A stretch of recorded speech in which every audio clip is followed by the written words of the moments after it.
Hello. Hello. बेटा मेरी आवाज आ रही है clear?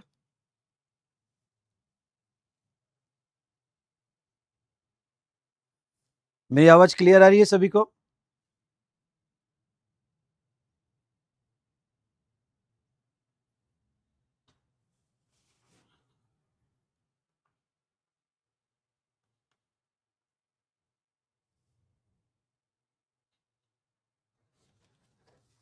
Just a minute, just a minute बेटा।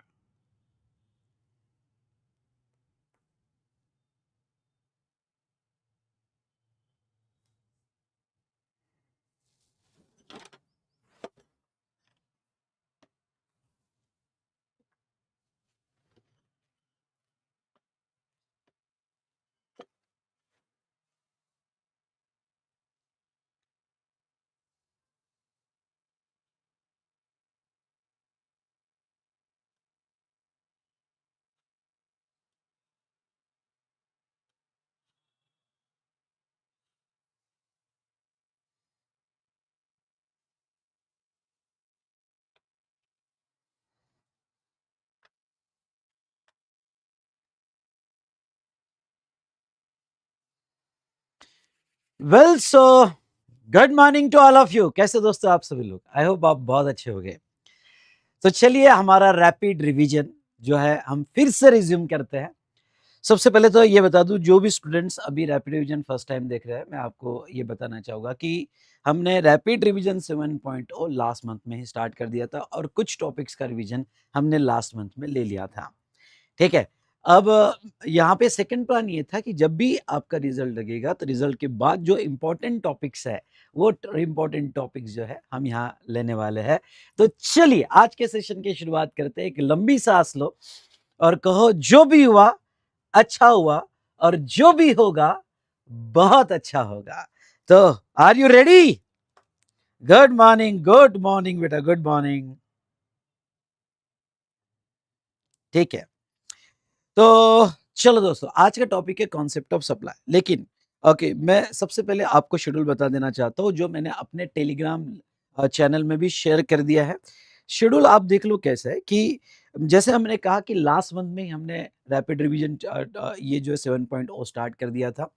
तो यहाँ पे जो टॉपिक्स मैं लाइव लेने वाला हूँ वो टॉपिक्स जो है यहाँ पे कंप्लीट शेड्यूल दिया है। ये शेड्यूल आपको टेलीग्राम चैनल लिंक में मिल जाएगा। और जो टॉपिक्स ऑलरेडी हमने कंप्लीट किए हुए हैं तो वो टॉपिक्स जो है आपको फॉलो करना है। अब देखो, इसका पूरा डिटेल वीडियो भी मैंने रिकॉर्ड करके आपको दिया है कि ये शेड्यूल किस तरह से फॉलो करना है। और जो भी स्टूडेंट अब मई 26 के हिसाब से अपनी तैयारी कर रहे हैं, तो मैंने जो चैप्टर में सीक्वेंस दिया है वो चैप्टर में आपको रिवाइज कर लेना है और अपनी पूरी तैयारी मई 26 के हिसाब से करनी है। और जीएसटी में इस बार बिल्कुल हमें सोच रखनी है और वो है 40 पार। तो देखो, पहला चैप्टर जैसे इंट्रोडक्शन ऑफ जीएसटी। ओके, ये ऑलरेडी लेटेस्ट रिकॉर्डिंग है। जो इंट्रोडक्शन ऑफ जीएसटी आपको प्लेलिस्ट मिलेगी और प्लेलिस्ट में जिस तरह से मैंने डेट वाइज यहाँ पे कि आपका पूरा कंप्लीट प्लान बनाया है। और 11th ऑफ मार्च से, मतलब अगर चलो आज की 12th ऑफ मार्च है लेकिन मैंने ये प्लान कल ही डाल दिया था।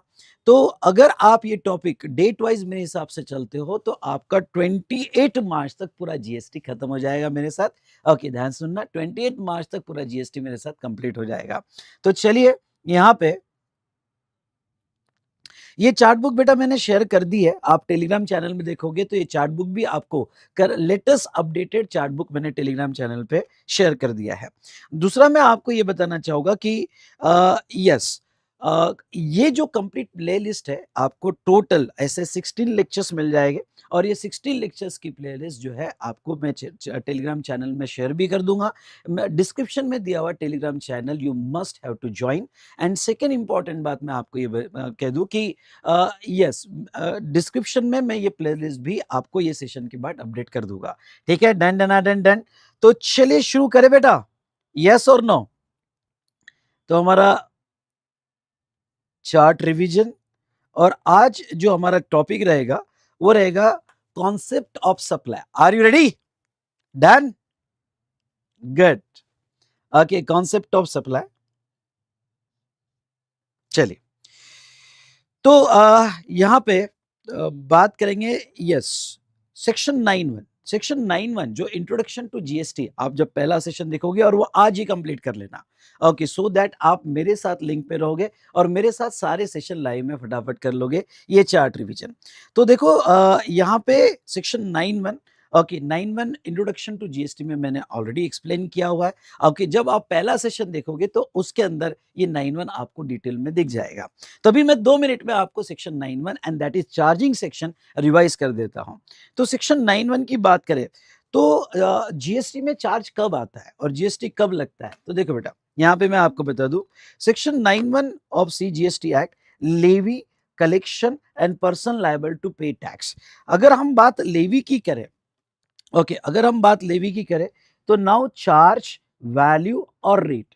भाई जीएसटी किसके ऊपर आता है, तो देखो यहाँ पे जीएसटी इंटरस्टेट या इंट्रास्टेट सप्लाई पे आता है। इंट्रास्टेट सप्लाई और इंटरस्टेट सप्लाई, इंट्रास्टेट सप्लाई पे आपके ऊपर CGST and SGST, I repeat CGST और एसजीएसटी, ऐसे 2 टैक्स लगते हैं। और इंटरस्टेट सप्लाई पर अगर हम बात करें, ओके, तो वो आईजीएसटी लगता है। तो सेक्शन 9(1) ऑफ सीजीएसटी एक्ट ये इंट्रा पे जीएसटी लगाता है और section 5(1) of IGST act, IGST act मतलब टॉपिक हमने देखा था प्लेस ऑफ सप्लाई, तो प्लेस ऑफ सप्लाई जो है ये आपका आईजीएसटी एक्ट है और वो इंटरस्टेट पे लगाता है ना। उसके बाद में जो वैल्यू डिटरमाइन होगी, यानी जब भी जीएसटी में वैल्यू डिटरमाइन करना है तो सेक्शन 15, सेक्शन 15 ओके 3 पार्ट में डिवाइड होता है, 15(1), 2 एंड 3। 15(1) ट्रांजैक्शन वैल्यू, 15(2) में सारी एडिशंस होती है और सेक्शन 15(3) की अगर हम बात करें, ओके, तो डिस्काउंट की डायरेक्शन। अब दोस्तों मैं आपको ये बता दूं कि सेक्शन 15 जो है सेपरेट चैप्टर मैंने डिस्कस किया है मेरे चार्ट बुक से, और मैं आपको ये कहना चाहता हूं कि बिल्कुल मेरी सारी चार्ट रिवीजन देखना, ओके, सब्जेक्ट से कनेक्ट हो जाना फटाफट और उससे रिलेटेड क्वेश्चन सॉल्व करके बेटा यहाँ पे अपना टॉपिक मेरे साथ ही कंप्लीट कर लेना, ये बड़ी इंपॉर्टेंट बात है। ओके, तो देखो वैल्यू वैल्यू सेक्शन 15 से होगा और रेट्स। अब देखो मई 26 के लिए रेट्स जो है ये आपको ध्यान रखना है। रेट के अभी जो है स्लैब 5%, 18% और 40%, ये 3 ही स्लैब आपको रेट्स के लिए है। ओके, तो यहाँ पे 5% रेट, सर पहले जो 12% था और 28% था ये स्लैब नहीं है, ये आपके नॉलेज के लिए मैं बता रहा हूँ। लेकिन सर हमें ये बताइए कि जो हमारे पास क्वेश्चनर है और समझ लो कोई क्वेश्चंस पे 12% रेट दिए है या कोई क्वेश्चन में यहाँ पे 28% रेट दी है, तो अब वो क्वेश्चन आपको आइदर 12% से पूछा जाएगा या 40% से पूछा जाएगा। मतलब ये हुआ, ध्यान से सुनना मेरी बात, मतलब ये हुआ कि आपको नए रेट से ही क्वेश्चंस पूछे जाएंगे। तो सर हमें ये रेट्स लर्न करने पड़ेगा क्या, नहीं, आपसे बिल्कुल रेट्स एक्सपेक्ट नहीं होते, आपको एग्जाम में जो है ओके यहाँ पे रेट्स दिए जाएंगे। सुनना मेरी बात, एग्जाम में रेट्स दिए जाएंगे और वही रेट आपको अप्लाई करना है क्वेश्चंस में जो दिया गया है। ओके, तो ऐसे सिचुएशन में जहां तक बात है अब नए रेट्स आ चुके हैं, डन डन डन डन, अरे यस और नो, तो चलो ये हमने देखा रिगार्डिंग टू कोई बात नहीं बेटा, अभी मैं प्लेलिस्ट उसको फाइनल कर दूंगा, डोंट वरी। ओके, मैं सारी प्लेलिस्ट अभी सेशन के बाद ही फाइनल कर लूंगा और आपको पूरी सीरीज मिल जाएगी प्लेलिस्ट की। तो अब देखो यहाँ पे goods not subject to levy, मैं आपको बता दूं गुड्स, ओके, फटाफट मैं 5 मिनट में रिवाइज कर देता हूं, बाकी तो मैंने इसको डिटेल में चैप्टर, ओके, जो पहला टॉपिक है हमारा इंट्रोडक्शन टू जीएसटी, तो पहला रिवीजन में कवर कर लिया है। तो कौन से गुड्स पे जीएसटी नहीं आता है, जैसे alcoholic liquor for human consumption या ईएनए, ओके, जो यहाँ पे ईएनए एक नया प्रोडक्ट इन्होंने ऐड किया और that ENA that is called as extra neutral alcohol, undenatured extra neutral alcohol या रेक्टिफाइड स्पिरिट, ओके, इसके ऊपर जीएसटी नहीं आएगा।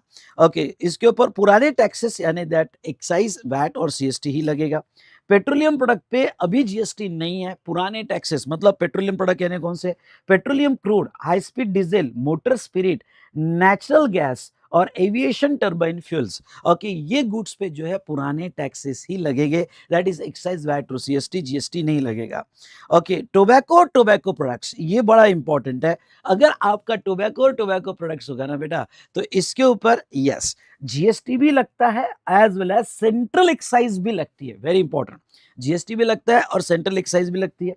Next, opium, Indian hemp, other narcotic drugs, अगर वो आपकी opium, Indian hemp, other narcotic drugs होगा तो यस उसके ऊपर जीएसटी भी लगेगा और स्टेट एक्साइज भी लगेगा। मतलब दो ऐसी कैटेगरी है जिसके ऊपर जीएसटी और एक्साइज लगता है, एक है टोबैको और टोबैको प्रोडक्ट और दूसरा है opium, Indian hemp, narcotics. Okay, तो इसके ऊपर जीएसटी प्लस अदर टैक्सेस भी लगते हैं। चलो, उसके बाद में यहाँ पे ओके टैक्सेबल पर्सन की डेफिनेशन हमने देखी थी। What do you mean by taxable person? कुछ इंपॉर्टेंट एस्पेक्ट्स। ओके, सभी ने ध्यान देना, मैं बहुत अच्छे फ्लो में आज का सेशन कंप्लीट करूंगा, ये तो मैं रिवाइज कर रहा हूँ। ओके, बहुत अच्छे फ्लो में। ओके, सप्लाई आप भूलोगे नहीं। और यस ओके, मेरे साथ अगर आप कर लोगे ना तो इसके बाद जस्ट क्वेश्चंस भी किया आपने क्वेश्चन के, और थोड़े क्वेश्चंस पे ओके कुछ क्वेश्चन सेलेक्ट करके राइटिंग प्रैक्टिस में भी ले लिए तो दैट्स ऑल, आपका चैप्टर खत्म हो जाएगा। Done done done done. अरे यस और नो? तो ना ओके, अब आ जाओ यहाँ पे रिगार्डिंग टू टैक्सेबल पर्सन। अब what do you mean by taxable person, ये डेफिनेशन क्यों इंपॉर्टेंट है? ओके देखो, लाइबिलिटी टू पे GST is on taxable person, जिसको हम आगे टीपी कहेंगे, टैक्सेबल पर्सन। टैक्सेबल पर्सन मतलब हु इज रजिस्टर्ड और लायबल टू रजिस्टर्ड। मतलब क्या कि आपने थ्रेशोल्ड क्रॉस हो गया या वॉलेंट्री रजिस्ट्रेशन ले लिया। ओके, तो आप ऑलरेडी रजिस्टर्ड हो चुके हो, या फिर अभी तक आपने रजिस्ट्रेशन नहीं लिया लेकिन आप लायबल हो चुके हो, मतलब आपने थ्रेशोल्ड क्रॉस कर दिया या कंपलसरी रजिस्ट्रेशन में आप आ गए, तो लायबल टू रजिस्टर, तो उसको भी टैक्सेबल पर्सन कहा जाएगा। इससे एक क्वेश्चन जो है आपके दिमाग में आना चाहिए, क्या सर अगर मैंने अपना थ्रेशोल्ड 20 लाख का है और वो मैंने क्रॉस कर दिया, तो 20 लाख के थ्रेशोल्ड के बाद क्या मेरी जीएसटी लायबिलिटी आ जाएगी even though I have not taken a registration? Yes, ये why? Because you become a taxable person even though you have not taken the registration. Now अब इंपॉर्टेंट क्या है? इंपॉर्टेंट है पूरे जीएसटी में ओके ब्रॉडली तीन लोग टैक्स देते हैं। ओके, प्रीडोमिनेंटली फॉरवर्ड चार्ज, मतलब सप्लायर ही गवर्नमेंट को टैक्स देता है। ओके, मतलब प्रीडोमिनेंटली मतलब ऑल केसेस में अगर मैं कहूं आपको तो कौन टैक्स देगा? सप्लायर। लेकिन कुछ नोटिफाइड केसेस में यहाँ पे रिसिपिएंट पे लायबिलिटी आ जाती है। आई रिपीट, कोई नोटिफाइड केस में यहाँ पे रिसिपिएंट पे लायबिलिटी आती है और ओके सेक्शन 9(5) में ई कॉमर्स ऑपरेटर उसके ऊपर ही लायबिलिटी आ जाएगी। Done done done done. अगर समझा होगा तो फटाफट वन टाइप कीजिए, जितने भी स्टूडेंट कनेक्टेड है समझा होगा तो वन टाइप कीजिए।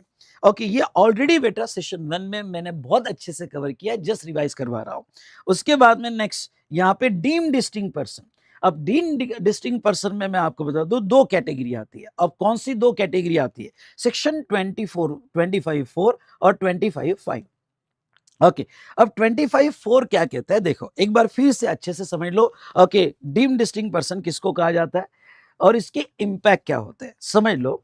यहाँ पे as per registration chapter section 22 आपको सेक्शन 25 और 22 दोनों सेक्शन को ध्यान में रखे तो आपको स्टेट वाइज सेपरेट रजिस्ट्रेशन लेना ही पड़ता है। समझ लो आपका महाराष्ट्र में यूनिट है, आपका राजस्थान में यूनिट है और आपका गोवा में यूनिट है, और तीनों भी आपकी प्लेस ऑफ बिजनेस है जहां से आप टैक्सेबल सप्लाई करते हो।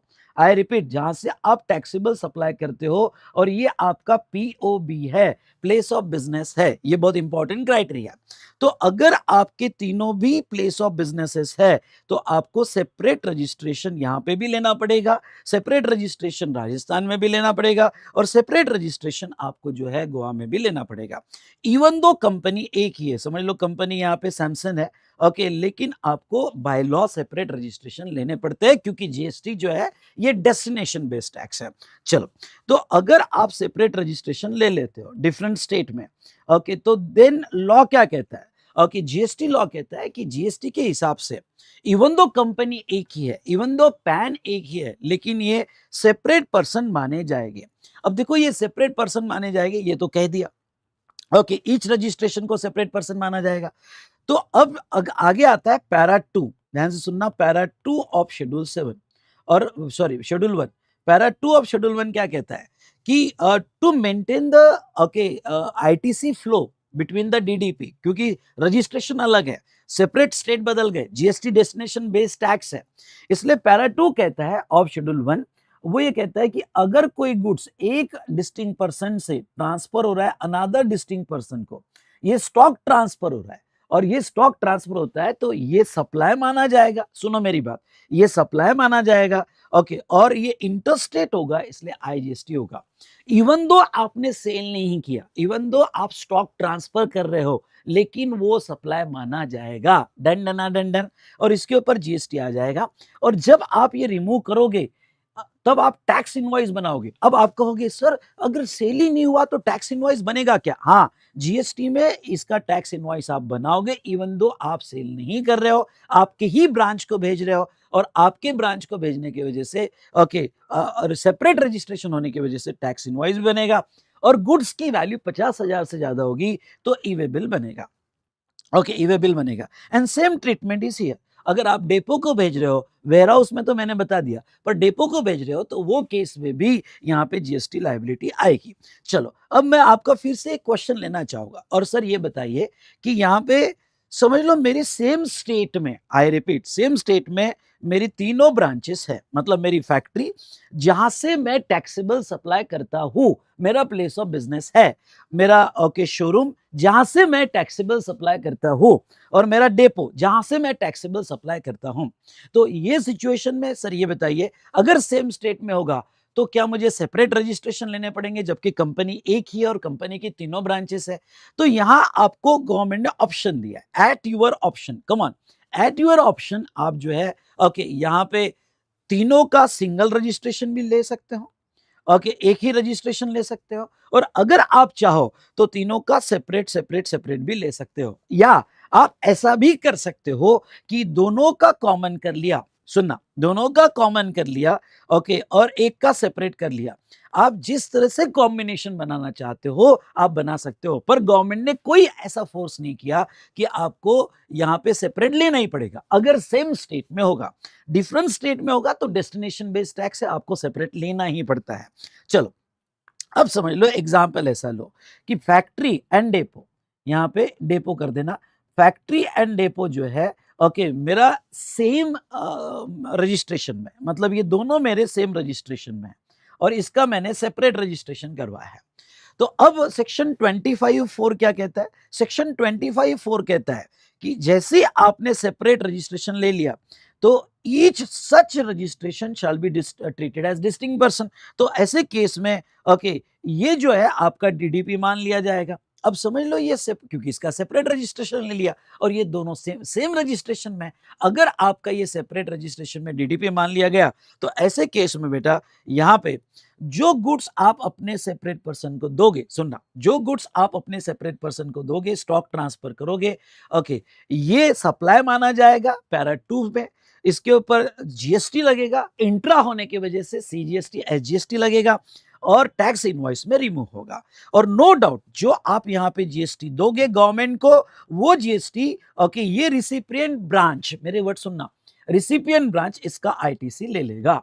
ओके, आपका जीएसटी का नुकसान नहीं होगा ये स्टॉक ट्रांसफर पे ओके, लेकिन वहां पे एक जगह जीएसटी दो, दूसरी जगह क्रेडिट मिल जाएगा। सर ठीक है, व्हाट अबाउट हमने, क्योंकि हमारा फैक्ट्री और डेपो सिंगल रजिस्ट्रेशन में, तो व्हाट अबाउट दिस? तो ये जो है ये सप्लाई नहीं बोला जाएगा। Okay okay, it is not treated as supply. क्यों? क्योंकि दोनों सिंगल रजिस्ट्रेशन में है, डिस्टिंक्ट पर्सन नहीं है, तो it is not treated as supply, single registration है, नो जीएसटी इज पेएबल। लेकिन यहां पे आपको स्टॉक ट्रांसफर चालान बनानी पड़ेगी। What is the difference? अगर सप्लाई बोला तो टैक्स इनवॉइस बनेगा, और अगर सप्लाई नहीं है तो स्टॉक ट्रांसफर चालान बनानी पड़ेगी। तो ये एक बड़ा इंपॉर्टेंट कॉन्सेप्ट हमने देखा। आपका एक सवाल होगा कि सर ये सिर्फ गुड्स को अप्लीकेबल है क्या, जब आप एक ब्रांच से दूसरे ब्रांच को देते हो? नहीं बेटा, goods as well as service दोनों को अप्लीकेबल है, नॉट ओनली गुड्स, दोनों को अप्लीकेबल है। यानी अगर कोई एक ब्रांच दूसरे ब्रांच को सर्विस भी देती है तो वो सप्लाई माना जाएगा। नाउ फिर है 25(5). 25(5) क्या कहता है? ऐसा भी एक सिचुएशन आ सकता है कि आपका एक स्टेट में रजिस्ट्रेशन है और दूसरे स्टेट में आपकी जस्ट एस्टेब्लिशमेंट है और वहां पे रजिस्ट्रेशन नहीं है। ऐसा कैसे हो सकता है सर? वहां पे क्यों नहीं रजिस्ट्रेशन है? समझ लो एचओ है और जस्ट एस्टेब्लिशमेंट है पर रजिस्ट्रेशन नहीं है। क्यों? क्योंकि वहां से कोई टैक्सेबल सप्लाई नहीं हो रहा है। अगर वहां से कोई टैक्सेबल सप्लाई नहीं हो रहा है तो एज पर सेक्शन 25 वहां रजिस्ट्रेशन लेने की जरूरत नहीं है।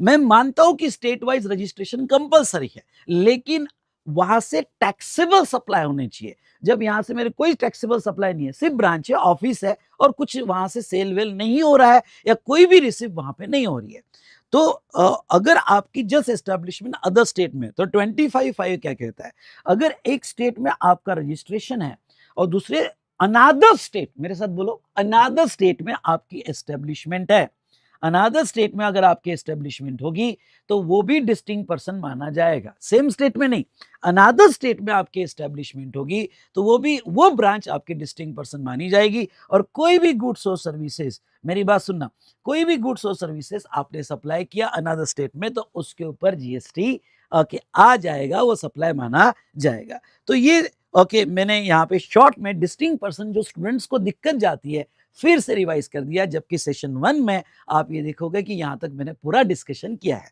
यहां तक समझा क्या बेटा? यस और नो समझा होगा तो बोलो यस सर और फटाफट 2 टाइप करो। भाई मेरे साथ आपकी एनर्जी रखो तो देखो मेरे साथ कंप्लीट हो जाएगा, ठीक है। और जो भी मैंने शेड्यूल बना के दिया है, टेलीग्राम चैनल ज्वाइन कर लेना। जैसे आप ज्वाइन करोगे कंप्लीट शेड्यूल आपको मिल जाएगा। आई रिपीट, कंप्लीट शेड्यूल आपको मिल जाएगा, ठीक है। तो ये सेशन के बाद मैं एक बार सारी लिंक्स चेक कर लूंगा, टेलीग्राम लिंक, आपकी प्लेलिस्ट लिंक, और ये सेशन के बाद फटाफट वो टेलीग्राम चैनल ज्वाइन कर लेना। Done done done done. चलो अब यहां से स्टार्ट करते हैं। ये कॉन्सेप्ट देखो, ध्यान से सुनना। नेक्स्ट कॉन्सेप्ट है रिसिपिएंट। सर रिसिपिएंट की डेफिनेशन एग्जाम में पूछी जाती है क्या? अब थोड़ा मेरे साथ एग्जाम ओरिएंटेड अप्रोच से ये रिवाइज कर लेना। रिसिपिएंट की डेफिनेशन एग्जाम में पूछी जाती है क्या? तो देखो, जो डेफिनेशन एग्जाम में नहीं पूछी जाती है, अब हम क्या करेंगे, वहां पे लिखेंगे यहाँ पे सी। एग्जाम में नहीं पूछी जाती, लेकिन ये डेफिनेशन कहीं कहीं छोटी छोटी एडजस्टमेंट्स होती है प्रॉब्लम में, उसके लिए पढ़ना पड़ेगा। तो हम ABC, सी मतलब ऐसा नहीं कि नॉट रिलेवेंट, या एक काम करते हैं, इसको सी नहीं लिखते, जस्ट रीड लिखते हैं, और जहां इंपॉर्टेंट है वहां लर्न कर रहा, तो जहां इंपॉर्टेंट है वहां आई लिखेंगे, हम कुछ कोड फॉलो करेंगे। तो यहां पे जस्ट रीड कर लेना रिसिपिएंट। अब देखो रिसिपिएंट की डेफिनेशन क्या है और why this definition is important. Recipient जो है यहाँ पे रिवर चार्ज के लिए हु इज द रिसिपिएंट बड़ा इंपॉर्टेंट हो जाता है। तो ऐसे केस में अगर मैं किसी को सप्लाई कर रहा हूं, समझ लो ये जो यहाँ पे रिमोट है और मैं किसी को सेल कर रहा हूं, और ये सेल करते वक्त सामने वाले से कंसिडरेशन मिल रहा है, भाई अब मैंने रिमोट दिया, आपने पैसा दिया, कंसिडरेशन हो गया। अगर तुम्हारे ट्रांजेक्शन में कंसिडरेशन होगा, ध्यान सुनना, अगर तुम्हारे ट्रांजेक्शन में कंसिडरेशन होगा तो जो कंसिडरेशन देगा वो रिसिपिएंट माना जाएगा। जो जिसके अकाउंट से पैसा आएगा या जो कैश में देगा उसको रिसिपिएंट माना जाएगा, ठीक है। यहां मैं क्लास में एक एग्जांपल लेता हूं, याद करना, और याद आया तो बोलना यस सर। जैसे मेरे क्लास में एक कोई ट्रेनर आके बैठा है, देखो मैं अपनी जीएसटी की ट्रेनिंग उसको दे रहा हूं पर उसका पैसा उसकी कंपनी पे कर रही है, वो नहीं पे कर रहा, उसकी कंपनी पे कर रही है, तो हु शुड बी रिसिपिएंट, भाई ये या उसकी कंपनी? तो कंपनी इज द रिसिपिएंट, और वो केस में ध्यान सुनना, कंपनी इज द रिसिपिएंट, और वो केस में मेरा इनवॉइस कंपनी को जाएगा, दैट इज रिसिपिएंट। अगर तुम्हारे इसमें कंसिडरेशन नहीं है, कंसिडरेशन नहीं है मतलब अगर आपने इसके पहले जीएसटी पढ़ा होगा तो पैरा वन के 4 ट्रांजेक्शंस, पूरे जीएसटी में पैरा 1 के 4 ही ट्रांजेक्शंस ऐसे होते हैं जिसमें कंसिडरेशन नहीं होता है। जैसे permanent transfer of business asset on which ITC is taken, या supply to distinct person, related person, या प्रिंसिपल और एजेंट, और पैरा 4 इंपोर्ट ऑफ सर्विस। अगर कंसिडरेशन नहीं है तो अगर कॉन्ट्रैक्ट गुड्स का होगा तो जिसको गुड्स डिलीवर्ड किया या मेड अवेलेबल करवाया, वो रिसिपिएंट माना जाएगा, और सर्विस का होगा तो जिसको सर्विस दिया, रेंडर किया, वो रिसिपिएंट माना जाएगा। फिर यहाँ कंसिडरेशन नहीं है तो जिसको दिया वो रिसिपिएंट, वेरी सिंपल डेफिनेशन। और एजेंट अगर बायर की बिहाफ पे ऐप कर रहा है तो that agent also called as recipient. चलो ये कॉन्सेप्ट हमने देख लिया। इसके बाद में एक जो चीजें आपको बहुत कंफ्यूज होती है, और ये अच्छे से रीड कर लेना, यहाँ पे लिख लो, अच्छे से रीड कर लेना भाई साहब, अच्छे से रीड कर लेना, बड़ा इंपॉर्टेंट है। तो वहां लिखो चार्ट पे, ऐसा अच्छे से रीड कर लेना। अब टाइप्स ऑफ सप्लाई, पहला क्या, टैक्सेबल सप्लाई, और दूसरा क्या बेटा, नॉन टैक्सेबल सप्लाई। ध्यान सुनना, taxable and non taxable supply, ठीक है। टैक्सेबल सप्लाई यानी क्या? टैक्सेबल सप्लाई मतलब सप्लाई ऑफ गुड्स और services which is leviable to GST, which is leviable to GST मतलब जिसके ऊपर जीएसटी की लायबिलिटी है। और नॉन टैक्सेबल सप्लाई मतलब नॉट लेविएबल टू जीएसटी। अब इसके आगे अगर आप भूल गए होंगे तो भी अब ध्यान रखना, जब भी मैं non taxable supply word use करूं तो आपके दिमाग में 7 आइटम्स ही आने चाहिए। बोलो कौन से 7 आइटम्स, चलो मेरे साथ इंटरेक्ट करो, कौन से 7 आइटम्स आपके दिमाग में आने चाहिए बताओ। Correct, 5 petroleum products, okay 5 petroleum products, okay कौन कौन से 5 petroleum product? Yes, petroleum crude, high speed diesel, motor spirit, aviation turbine fuel और नेचुरल गैस, 5 पेट्रोलियम प्रोडक्ट्स। और second, alcoholic liquor for human consumption, हाँ, और ईएनए प्लस या add कर दो plus ENA, that rectified spirit, ENA. तो ये जो 7 आइटम्स है, ये आइटम्स ही नॉन टैक्सेबल सप्लाई बोला जाएगा, जिसके ऊपर अभी बिल्कुल भी लेवी नहीं है, लेकिन जो है बाकी सारे आइटम्स पे गवर्नमेंट ने लेवी किया हुआ है। तो अब देखो यहाँ पे टैक्सेबल सप्लाई को मैं डिवाइड करूं तो ये किस में डिवाइड होता है? Chargeable supply, zero rated supply, nil rate supply, ध्यान सुनना, nil rate supply and exempt supply. Yes, what is the difference between zero rate supply, nil rate supply and exempt supply? Okay, zero rate supply, nil rate supply and exempt supply। अब देखो chargeable मतलब क्या होता है? Chargeable मतलब यहाँ पे जिसके ऊपर जीएसटी आएगा, मतलब जिसको सिंपल वे में जिसके ऊपर जीएसटी का रेट है और जीएसटी देना है, समझ लो मोबाइल है तो मोबाइल पे जीएसटी का रेट है और उसके ऊपर जीएसटी हमें पे करना है, तो उसको हम कहते हैं chargeable supply. Done, clear. Zero rate supply, okay, zero rate supply यहाँ पे क्या होता है? अब देखो जीरो रेट सप्लाई पढ़ाने के पहले मैं आपको ये बता दूं, नील रेट और एग्जम, ध्यान सुनना, नील रेट और एग्जम इन दोनों में क्या डिफरेंस होता है? जैसे जब आप जीएसटी टैरिफ देखोगे, ये जीएसटी टैरिफ क्या होता है? एक सेपरेट नोटिफिकेशन है जिसमें हर प्रोडक्ट का रेट दिया होता है। जैसे अभी करंट कौन से प्रोडक्ट चालू है? 5%, एक होता है नील, ओके, एक होता है 5, दूसरा होता है 18 और एक होता है 14। तो हर एक प्रोडक्ट की लिस्ट दी हुई है कैटेगराइज वाइज, उसका एचएसएन कोड है और वो प्रोडक्ट के सामने उसके रेट्स दिए हुए हैं। ओके, तो समझ लो यहाँ पे वेजिटेबल प्रोडक्ट, अभी वेजिटेबल प्रोडक्ट नील, उसके सामने नील लिखा हुआ है, मतलब ओके रेट ही नील है, नील, जीरो नहीं लिखा है, जीरो नहीं लिखा होता है, नील रेट मतलब रेट नील है, मतलब अभी आपको फिलहाल जीएसटी नहीं देना है। पर नील लिखने का ऑब्जेक्ट क्या होता है कि कल जाके गवर्नमेंट को ऐसा लगा कि नहीं इसको नील ने 5% में डाल दो, तो गवर्नमेंट इजीली चेंज कर सकती है जस्ट एक नोटिफिकेशन से। ओके, तो वहां नील लिखा हुआ है पर गवर्नमेंट कभी भी इसको चेंज करती है, उसको कहा जाता है नील रेट, यानी फिलहाल टैक्स नहीं है। और दूसरा होता है एग्जम सप्लाई। एग्जम सप्लाई क्या होता है? समझ लो यहाँ पे ओके मोबाइल ले लो और मोबाइल का रेट जो दिया गया है और वो रेट दिया गया 18%, ओके रेट दिया 18%, लेकिन गवर्नमेंट कभी कभी ओके बाय नोटिफिकेशन ओके इसको टेम्पररी एग्जाम कर देती है। मतलब क्या? मतलब जी टैरिफ का रेट वही होता है, ओके टैरिफ का रेट वही होता है, बट बाय नोटिफिकेशन एग्जाम्प्ट हो जाता है। ओके, बाय नोटिफिकेशन एग्जाम्प्ट हो जाता है to promote temporary socio economic objective. जैसे कोविड के टाइम बहुत सारे गुड्स, क्योंकि उस पीरियड के दौरान इंडस्ट्री और ट्रेडर बहुत सफर कर रहे थे, तो टेम्पररी गवर्नमेंट ने कुछ प्रोडक्ट या सर्विसेज पे एग्जम्पशन दिया था कि भाई ठीक है फिलहाल मत पे करो। जैसे आपने एग्जम्पशन चैप्टर पढ़ा होगा तो हेल्थ केयर सर्विस एग्जम्पशन है by notification 12/2017, charitable institution by notification exemption है, ओके तो agriculture service by notification exemption है। तो नील रेट और एग्जाम में क्या डिफरेंस है? नील रेट में सीधा सीधा वो गुड्स और सर्विस के सामने नील दिया हुआ है, और एग्जाम में क्या है बेटा? तो बाय नोटिफिकेशन यहाँ पे एग्जाम किया हुआ है। समझाओ तो बोलो यस सर, ओके समझाओ तो बोलो यस सर, ठीक है। चलो फटाफट यहाँ पे, अब जीरो रेट क्या होता है? अब देखो स्टूडेंट यहाँ कंफ्यूज हो जाते हैं, जीरो रेट को नील रेट से मत कंपेयर करना। एक्चुअली देखा जाए तो जीरो रेट जैसा रेट ही नहीं है, ओके जीरो रेट जैसा रेट ही नहीं है, यानी अगर मैं ऊपर यहाँ जीरो लिख रहा हूं तो एक्चुअली जीरो की जगह आप बेटर वे लिखो नील, ओके नील होता है, जीरो रेट जैसा रेट ही नहीं है, आइदर नील है या एग्जम्प्ट है। तो फिर सर ये जीरो रेट कब यूज होता है? बहुत सी बार जीरो रेट सप्लाई, ये एक स्पेशल नाम दिया गया है zero rate supply, okay actually है तो तीन ही, चार्जेबल, नील और एग्जाम। तो जीरो रेट जो है वो एक नाम दिया गया है, ओके ये जीरो रेट क्या नाम दिया है सर? अब देखो गवर्नमेंट कहती है कि अगर आप कोई गुड्स एक्सपोर्ट करोगे, ध्यान सुनना, अगर आप कोई गुड्स एक्सपोर्ट करोगे तो गवर्नमेंट उस गुड्स पर जीएसटी लेने में इंटरेस्टेड नहीं है।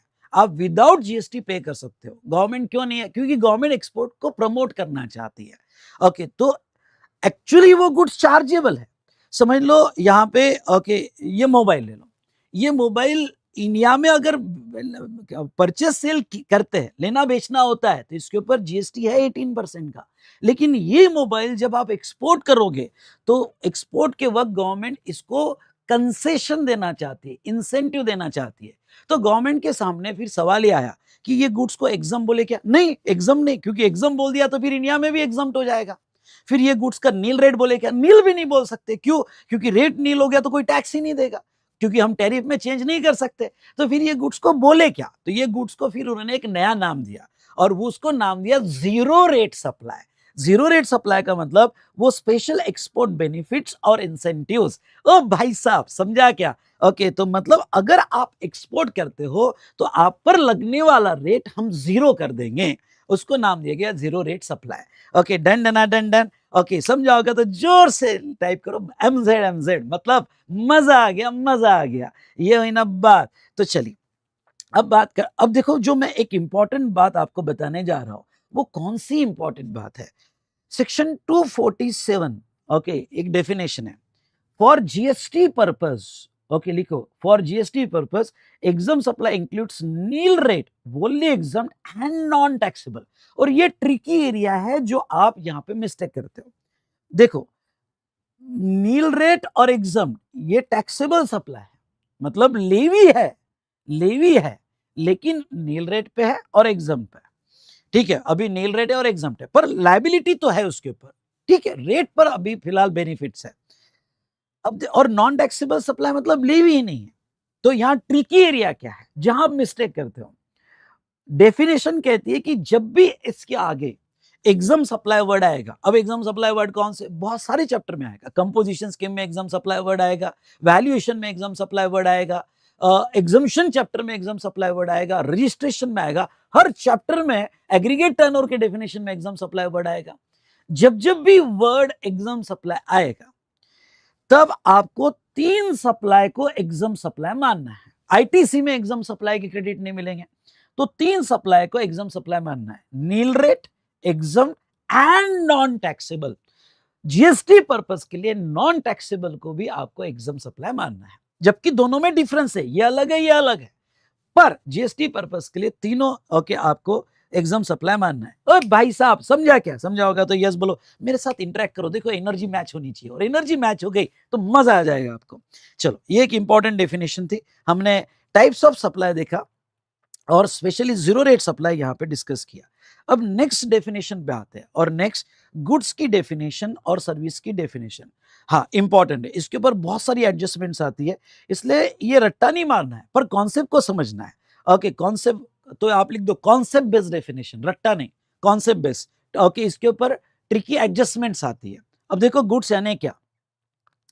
Okay, goods and services. Goods मतलब any kind of movable property. भाई, जो भी कुछ चीज मूव हो सकती है, जो भी कुछ मूव हो सकती है, उसको हम गुड्स बोलेंगे। ओके, और सर्विस मतलब एनीथिंग अदर देन गुड्स। पहले तो ये 2 लाइन लर्न कर लो। गुड्स है any kind of movable property, और सर्विस मतलब क्या? एनीथिंग। ओके भाई, ये छोड़ के बाकी कुछ भी होगा तो वो सर्विस मानी जाएगी, मतलब जिसमें गुड्स नहीं है वो सर्विस है। अब देखो, सबसे ज्यादा आज तक एडजस्टमेंट किसके ऊपर पूछी गई? ये मनी एंड सिक्योरिटीज। जब आपको कंपलसरी क्वेश्चन 10 मार्क्स का आता है, या आपको कभी कभी स्पेशल केस स्टडी सप्लाई पे आती है, मनी एंड सिक्योरिटीज। बहुत सी बार सिक्योरिटीज ट्रांजेक्शन, मनी के ट्रांजेक्शन दिए जाते हैं। जैसे बैंकिंग सेक्टर का कोई एग्जांपल आ गया, उसमें कहा कि भाई लोन दिया, लोन देना ट्रांजेक्शन इन मनी है, लोन देना, वापस लेना ट्रांजेक्शन इन मनी है। सिक्योरिटीज, भाई debenture sold, okay, share sold, bond sold, okay, securities. Money और सिक्योरिटीज ना गुड्स में आता है ना सर्विस में आता है, इसलिए इसके ऊपर जीएसटी नहीं लगता है। ओके, तो पर स्टूडेंट क्या करते हैं? स्टूडेंट इसका रीजन लिखते हैं, ओके, उनको समझ जाता है कि लोन जो है या सिक्योरिटीज है, इस पे जीएसटी नहीं आएगा, तो लिख देते हैं इट इज एग्जम्प्टेड। भाई, मिस्टेक कर दिया आपने। ओके, एग्जम्प्टेड नहीं है ये आपका उसका रीजन आना चाहिए कि भाई वो गुड्स और सर्विस नहीं है। बहुत सी बार आता है डिपॉजिट्स, डिपॉजिट ये ट्रांजेक्शन इन मनी है and excluded from the definition of goods और सर्विसेज। समझा? ओके, तो इस बात का ध्यान रखना। अब नाउ इंक्लूड्स, ये वाला पार्ट भी बहुत सी बार आपको चेक किया जाता है। इंस्टीट्यूट ये समझती है कि चलो इस पर भी चेक करते हैं कि आपको नॉलेज है या नहीं है। इंक्लूड्स एक्शनेबल क्लेम, ए मेरे भाई सुनना, ओके एक्शनेबल क्लेम जो है ओके वो इंक्लूड होता है। अब एक्शनेबल क्लेम, सारे एक्शनेबल क्लेम, फिर बिल ऑफ एक्सचेंज हो, प्रॉमिसरी नोट हो, लॉटरी हो, बेटिंग हो, गैम्बलिंग हो, कैसीनो, ओके सारे एक्शनेबल क्लेम जीएसटी पर्पस के लिए गुड्स माने जाएंगे। ऑनलाइन लॉटरी, अब उसमें टेंजिबल क्या है, कुछ भी नहीं, ऑनलाइन लॉटरी टेंजिबल कुछ भी नहीं है, पर वो गुड्स माना जाएगा मेरे भाई। ओके गुड्स की डेफिनेशन में आता है, तो इसके बारे में और बात करेंगे। दूसरा, growing crop, grass, things attach to और forming a part of land agreed to be so before और under the contract of supply. ठीक है, ये कोई इतना इंपॉर्टेंट नहीं, ग्रोइंग क्रॉप वगैरह होगा, ओके वेदर लैंड को अटैच हो या ना हो वो भी गुड्स माना जाएगा। ठीक है, ये तो ओके, यहां तो एक ही पॉइंट आपको जो ध्यान रखना है वो एक्शनेबल क्लेम है। सर्विस का जो ये इंक्लूड पार्ट है ना, ये भाई साहब बहुत इंपॉर्टेंट है, ये आगे आपका टर्निंग पॉइंट है कॉन्सेप्ट समझने का। ओके अब वो क्या कहते हैं, सर्विस में हम कुछ बातें स्पेसिफिकली इंक्लूड करने जा रहे हैं मेरे दोस्तों। ओके तो कौन सी 3 बातें इंक्लूड करने जा रहे हैं? पहला, सेपरेट कंसिडरेशन चार्ज, वर्डिंग्स को ध्यान से सुनना, आपने कुछ सेपरेट चार्ज किया फॉर यूज ऑफ मनी।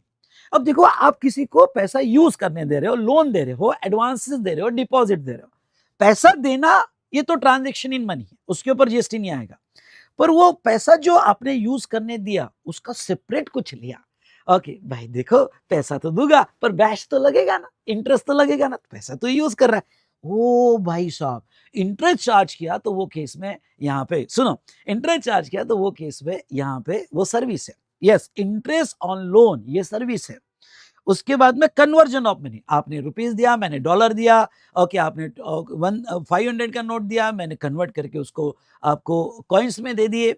ये conversion of money transaction in money है, पर उसका कोई कमीशन लिया गया तो वो सर्विस है।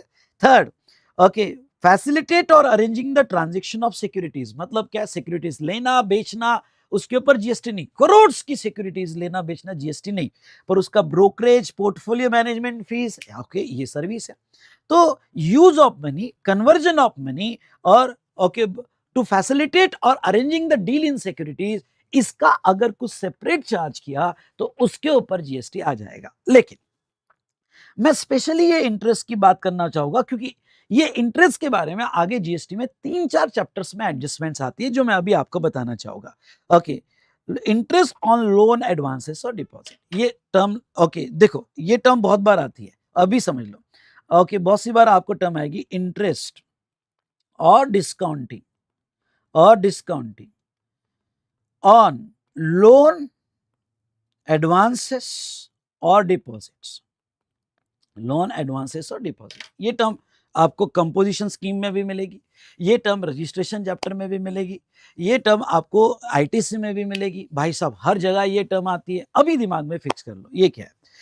अगर आपने किसी को लोन दिया, इंडिया में कोई भी किसी को दे, बैंक आपको दे, एक बैंक दूसरे बैंक को दे, बैंक कंपनी को दे, या आप अनसेक्योर्ड लोन, आपने किसी को फ्रेंड्स लोगों को लोन दिया है, उसने आपको दिया है, इंडिया में कोई भी किसी को पैसा यूज करने दे बाय वे ऑफ लोन, पैसा यूज करने दिया बाय वे ऑफ लोन, पैसा यूज करने दिया बाय वे ऑफ एडवांस, पैसा यूज करने दिया by way of deposits, okay तो उसका क्या लिया जाता है, इंटरेस्ट या डिस्काउंटिंग। अब सर ये डिस्काउंटिंग क्या, वो हमारा कैश डिस्काउंट वाला नहीं, ये डिस्काउंटिंग मतलब cheque discounting, bill of exchange discounting, promissory note discounting.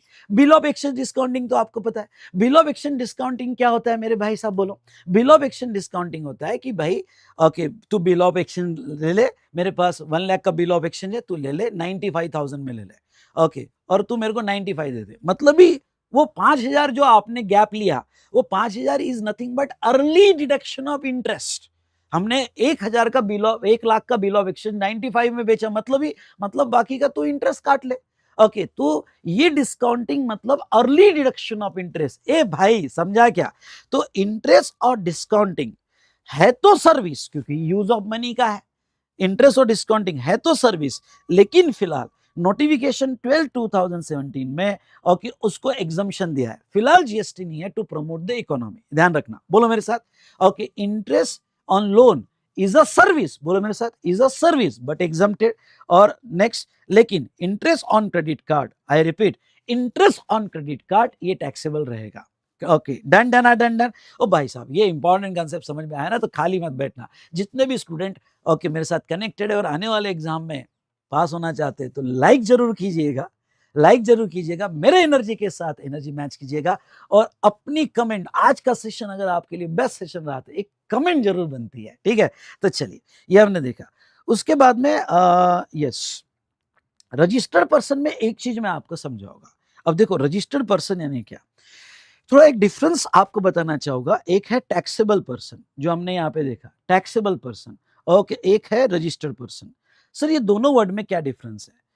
Taxable person में दो लोग आते हैं, जो रजिस्टर्ड है या लायबल टू रजिस्टर्ड है। भाई साहब, ओके, तुम लायबल टू रजिस्टर्ड होगे तो भी आप टीपी बोले जाओगे, आपको जीएसटी देना पड़ेगा। और रजिस्टर्ड पर्सन में मतलब जिन्होंने रजिस्ट्रेशन लिया। लेकिन इसमें एक जो बात आती है, वो बात आती है यहाँ पे, ओके, बार बार ये आता है, but does not includes person having unique identity number, UIN. ये रजिस्ट्रेशन चैप्टर में आएगा, और कभी कभी इसके ऊपर क्वेश्चंस भी पूछते हैं। क्या कि अगर समझ लो कौन से ऐसे पर्सन है, ध्यान दो इधर, कौन से ऐसे पर्सन है जिनको यूआईएन, यूनिक आइडेंटिफिकेशन नंबर लेना पड़ता है। तो मैं आपको बता दूं, ओके, फॉरेन एम्बेसीज है, यूनाइटेड नेशन है, इंटरनेशनल ऑर्गेनाइजेशन है, इनको गवर्नमेंट ने स्पेशल फैसिलिटी दी है, स्पेशल जीएसटी की प्रोसीजर दी है फॉर क्लेमिंग रिफंड। तो इनको रजिस्ट्रेशन नहीं लेना पड़ता। क्यों? क्योंकि किसी ने अगर रजिस्ट्रेशन ले लिया तो आउटपुट टैक्स पे लायबिलिटी आ जाती है, मंथली कंप्लायंस आ जाते हैं, और गवर्नमेंट, ओके, ये कुछ लोगों के लिए, जैसे यूनाइटेड नेशन, फॉरेन एम्बेसी, इनको कंप्लायंस में नहीं लाना चाहती। क्यों? क्योंकि हमारे गेस्ट है। तो उनको कहा तुम रजिस्टर्ड मत हो, तुमको हम एक स्पेशल यूनिक नंबर देंगे, यूनिक आइडेंटिफिकेशन नंबर, बस उतना नंबर रखो फॉर क्लेमिंग द रिफंड, बाकी आपको जीएसटी के कोई भी कंप्लायंस करने की जरूरत नहीं है। उनका एक रिस्पेक्ट रखा हुआ है। तो ये रिएक्ट रहा कि जिसके पास यूआईएन है वो रजिस्टर्ड पर्सन नहीं माना जाएगा। दूसरा, एक यहाँ स्पेसिफाइड एक्शनेबल क्लेम, ध्यान सुनना, हाँ, ये डेफिनेशन अच्छे से पढ़ के जाओ। स्पेसिफाइड एक्शनेबल क्लेम में क्या आता है? क्यों? क्योंकि आगे मैं आपको ये बताऊंगा कि actionable claim is goods, actionable claim goods के डेफिनेशन में आता है, लेकिन सारे एक्शनेबल क्लेम टैक्सेबल नहीं है। शेड्यूल 3 में आएगा कि जो स्पेसिफाइड एक्शनेबल क्लेम है वही टैक्सेबल हो गए, बाकी एक्शनेबल क्लेम अभी जीएसटी के बाहर रखे हुए हैं। तो स्पेसिफाइड एक्शनेबल क्लेम में क्या क्या आता है, चलो मेरे साथ रीड करो सारे लोग। ओके, वो आता है betting, casino, gambling, horse racing, okay, horse racing, lottery, online money giving.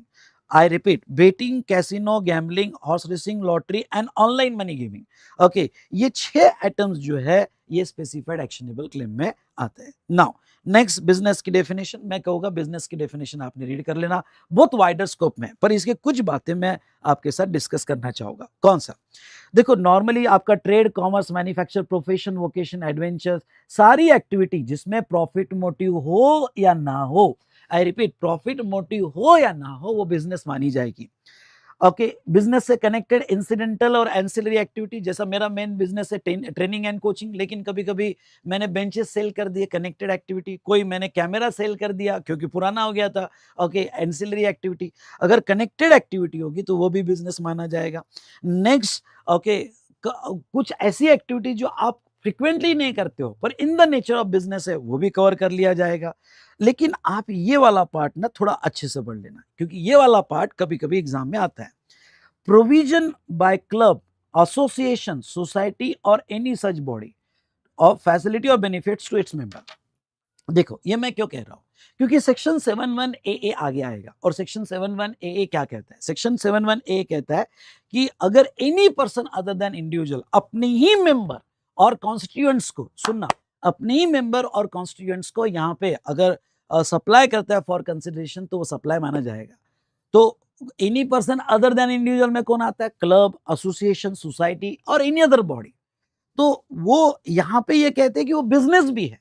और सेक्शन 71 ए में कहते हैं, सुनना, क्या हो गया भाई, कुछ गड़बड़ हो रही है, चलो, यहां पे कहते हैं कि that transaction is a business as well as वो सप्लाई भी माना जाएगा। और आगे एग्जम्पशन में आएगा कि अगर कोई सोसाइटी अपने ही मेंबर को यहां पे सप्लाई कर रही है तो एग्जम्पशन भी है 7,500, ओके, जो उसका मंथली मेंटेनेंस चार्जेस है। तो ये आगे कुछ इंपैक्ट आने वाले हैं, ठीक है।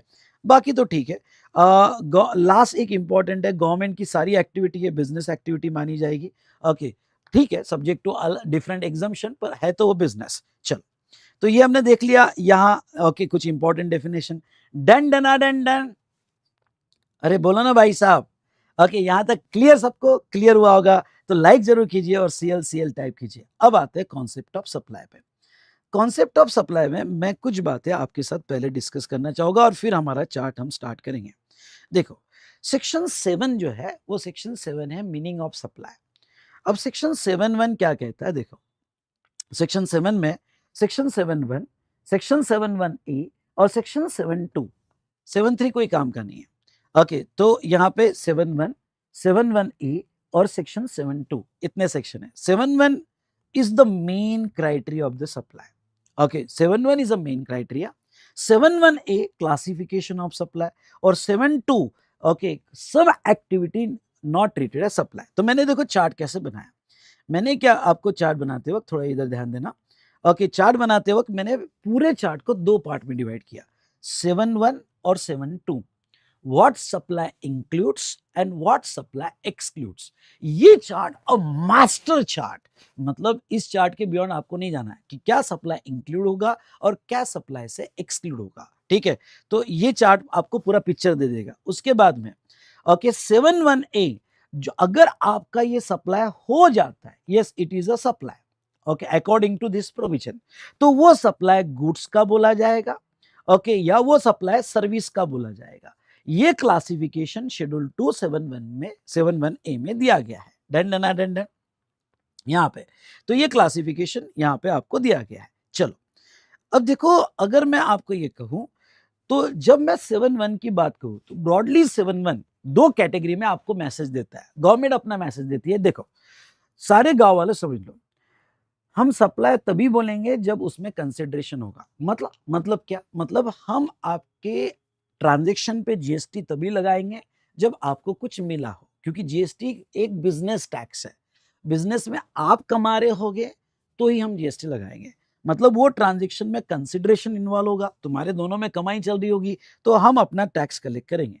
मतलब the primary criteria for GST is the consideration. लेकिन कुछ ऐसी एक्टिविटी, 4 ऐसी एक्टिविटीज है जिसमें कंसिडरेशन नहीं होगा तभी, for better implementation of law and to control over evasion of tax, उन्होंने विदाउट कंसिडरेशन होगा तो भी जीएसटी लगाएगा, वो सप्लाई माना जाएगा और जीएसटी लगाया जाएगा। और ऐसी 4 ही एक्टिविटी है जो आगे शेड्यूल 1 में दी है।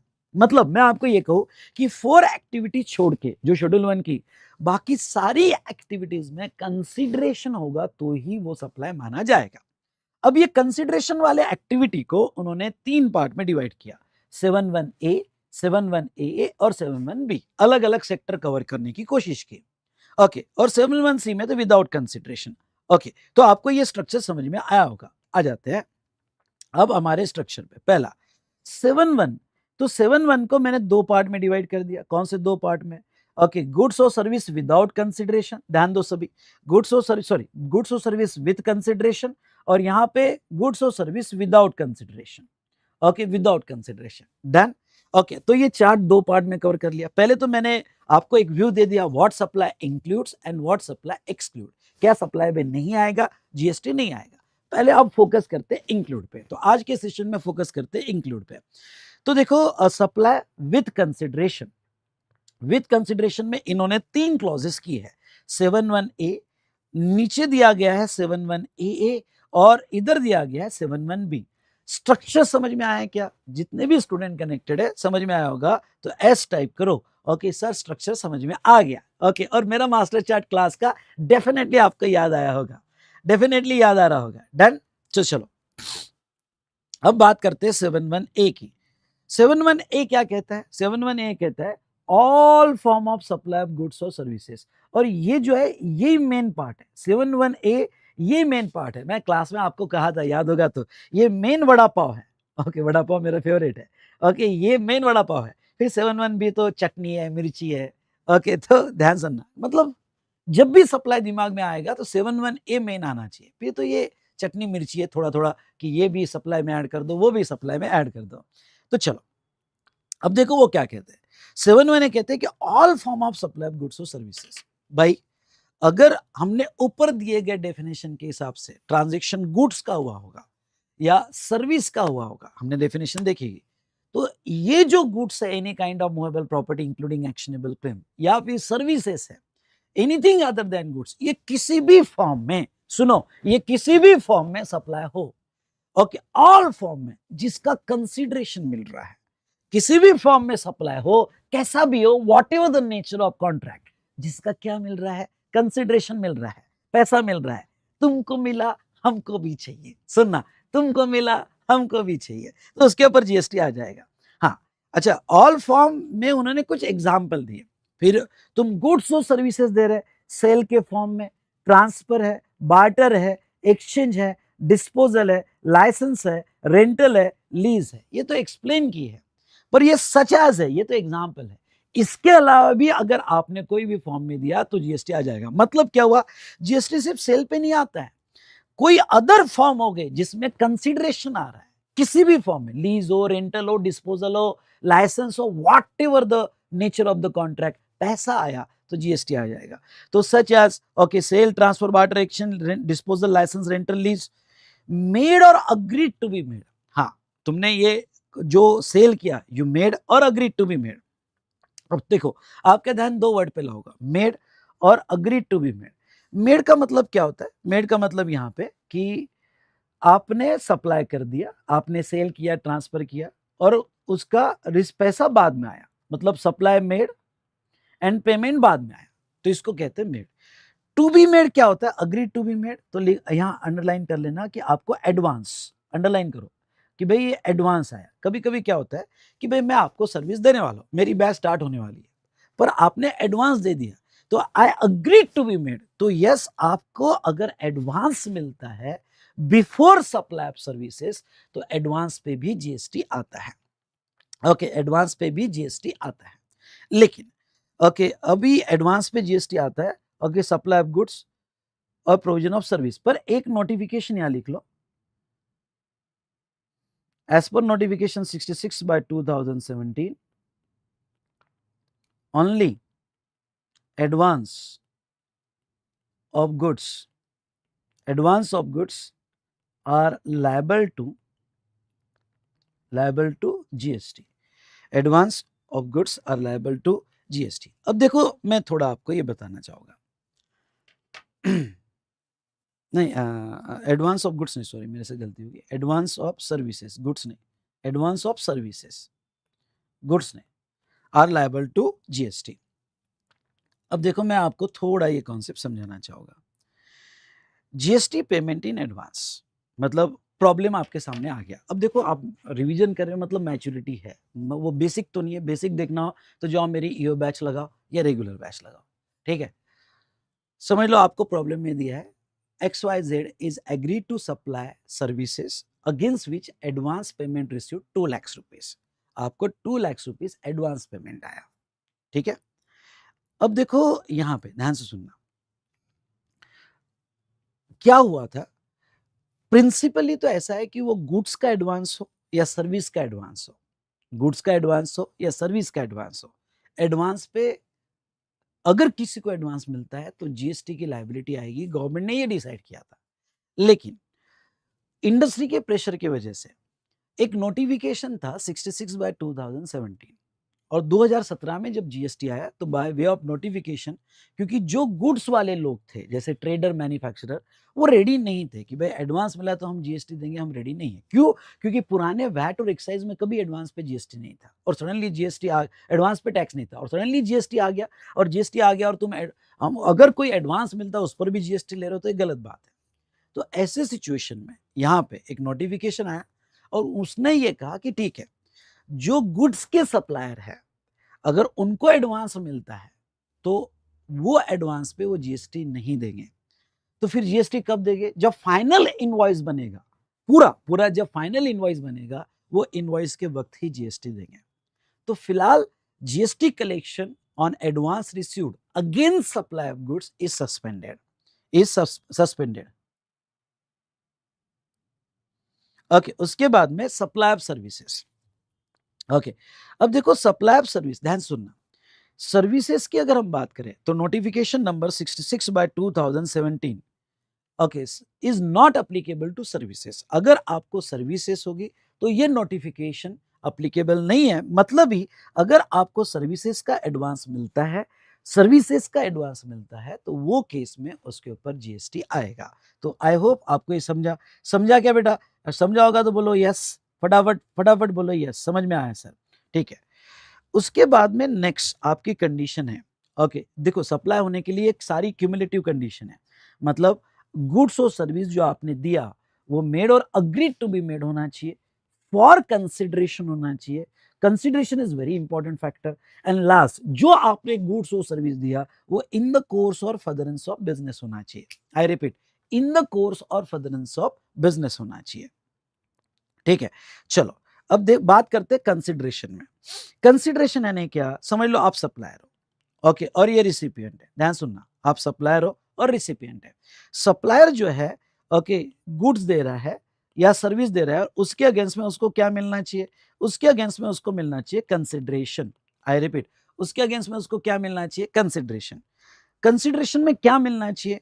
ओके, कंसिडरेशन में मनी और अदरवाइज, मतलब एक नॉर्मल कंसिडरेशन। मैंने आपको मोबाइल दिया, गुड्स दिया, या मैं आपको आज सर्विस दे रहा हूं, उसके अगेंस्ट में आप क्या दे रहे हो मुझे?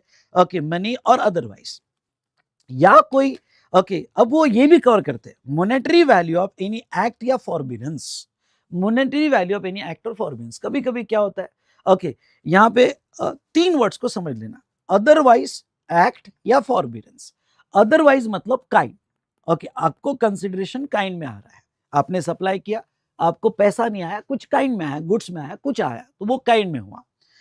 कभी कभी आप जब गुड्स देते हो, समझ लो पहला ट्रांजैक्शन क्या हो रहा है कि आपने गुड्स दिया, सर्विस दिया, और आपको कुछ एक्ट करके मिल रहा है या फॉरबिडेंस करके मिल रहा है, that is also treated as consideration.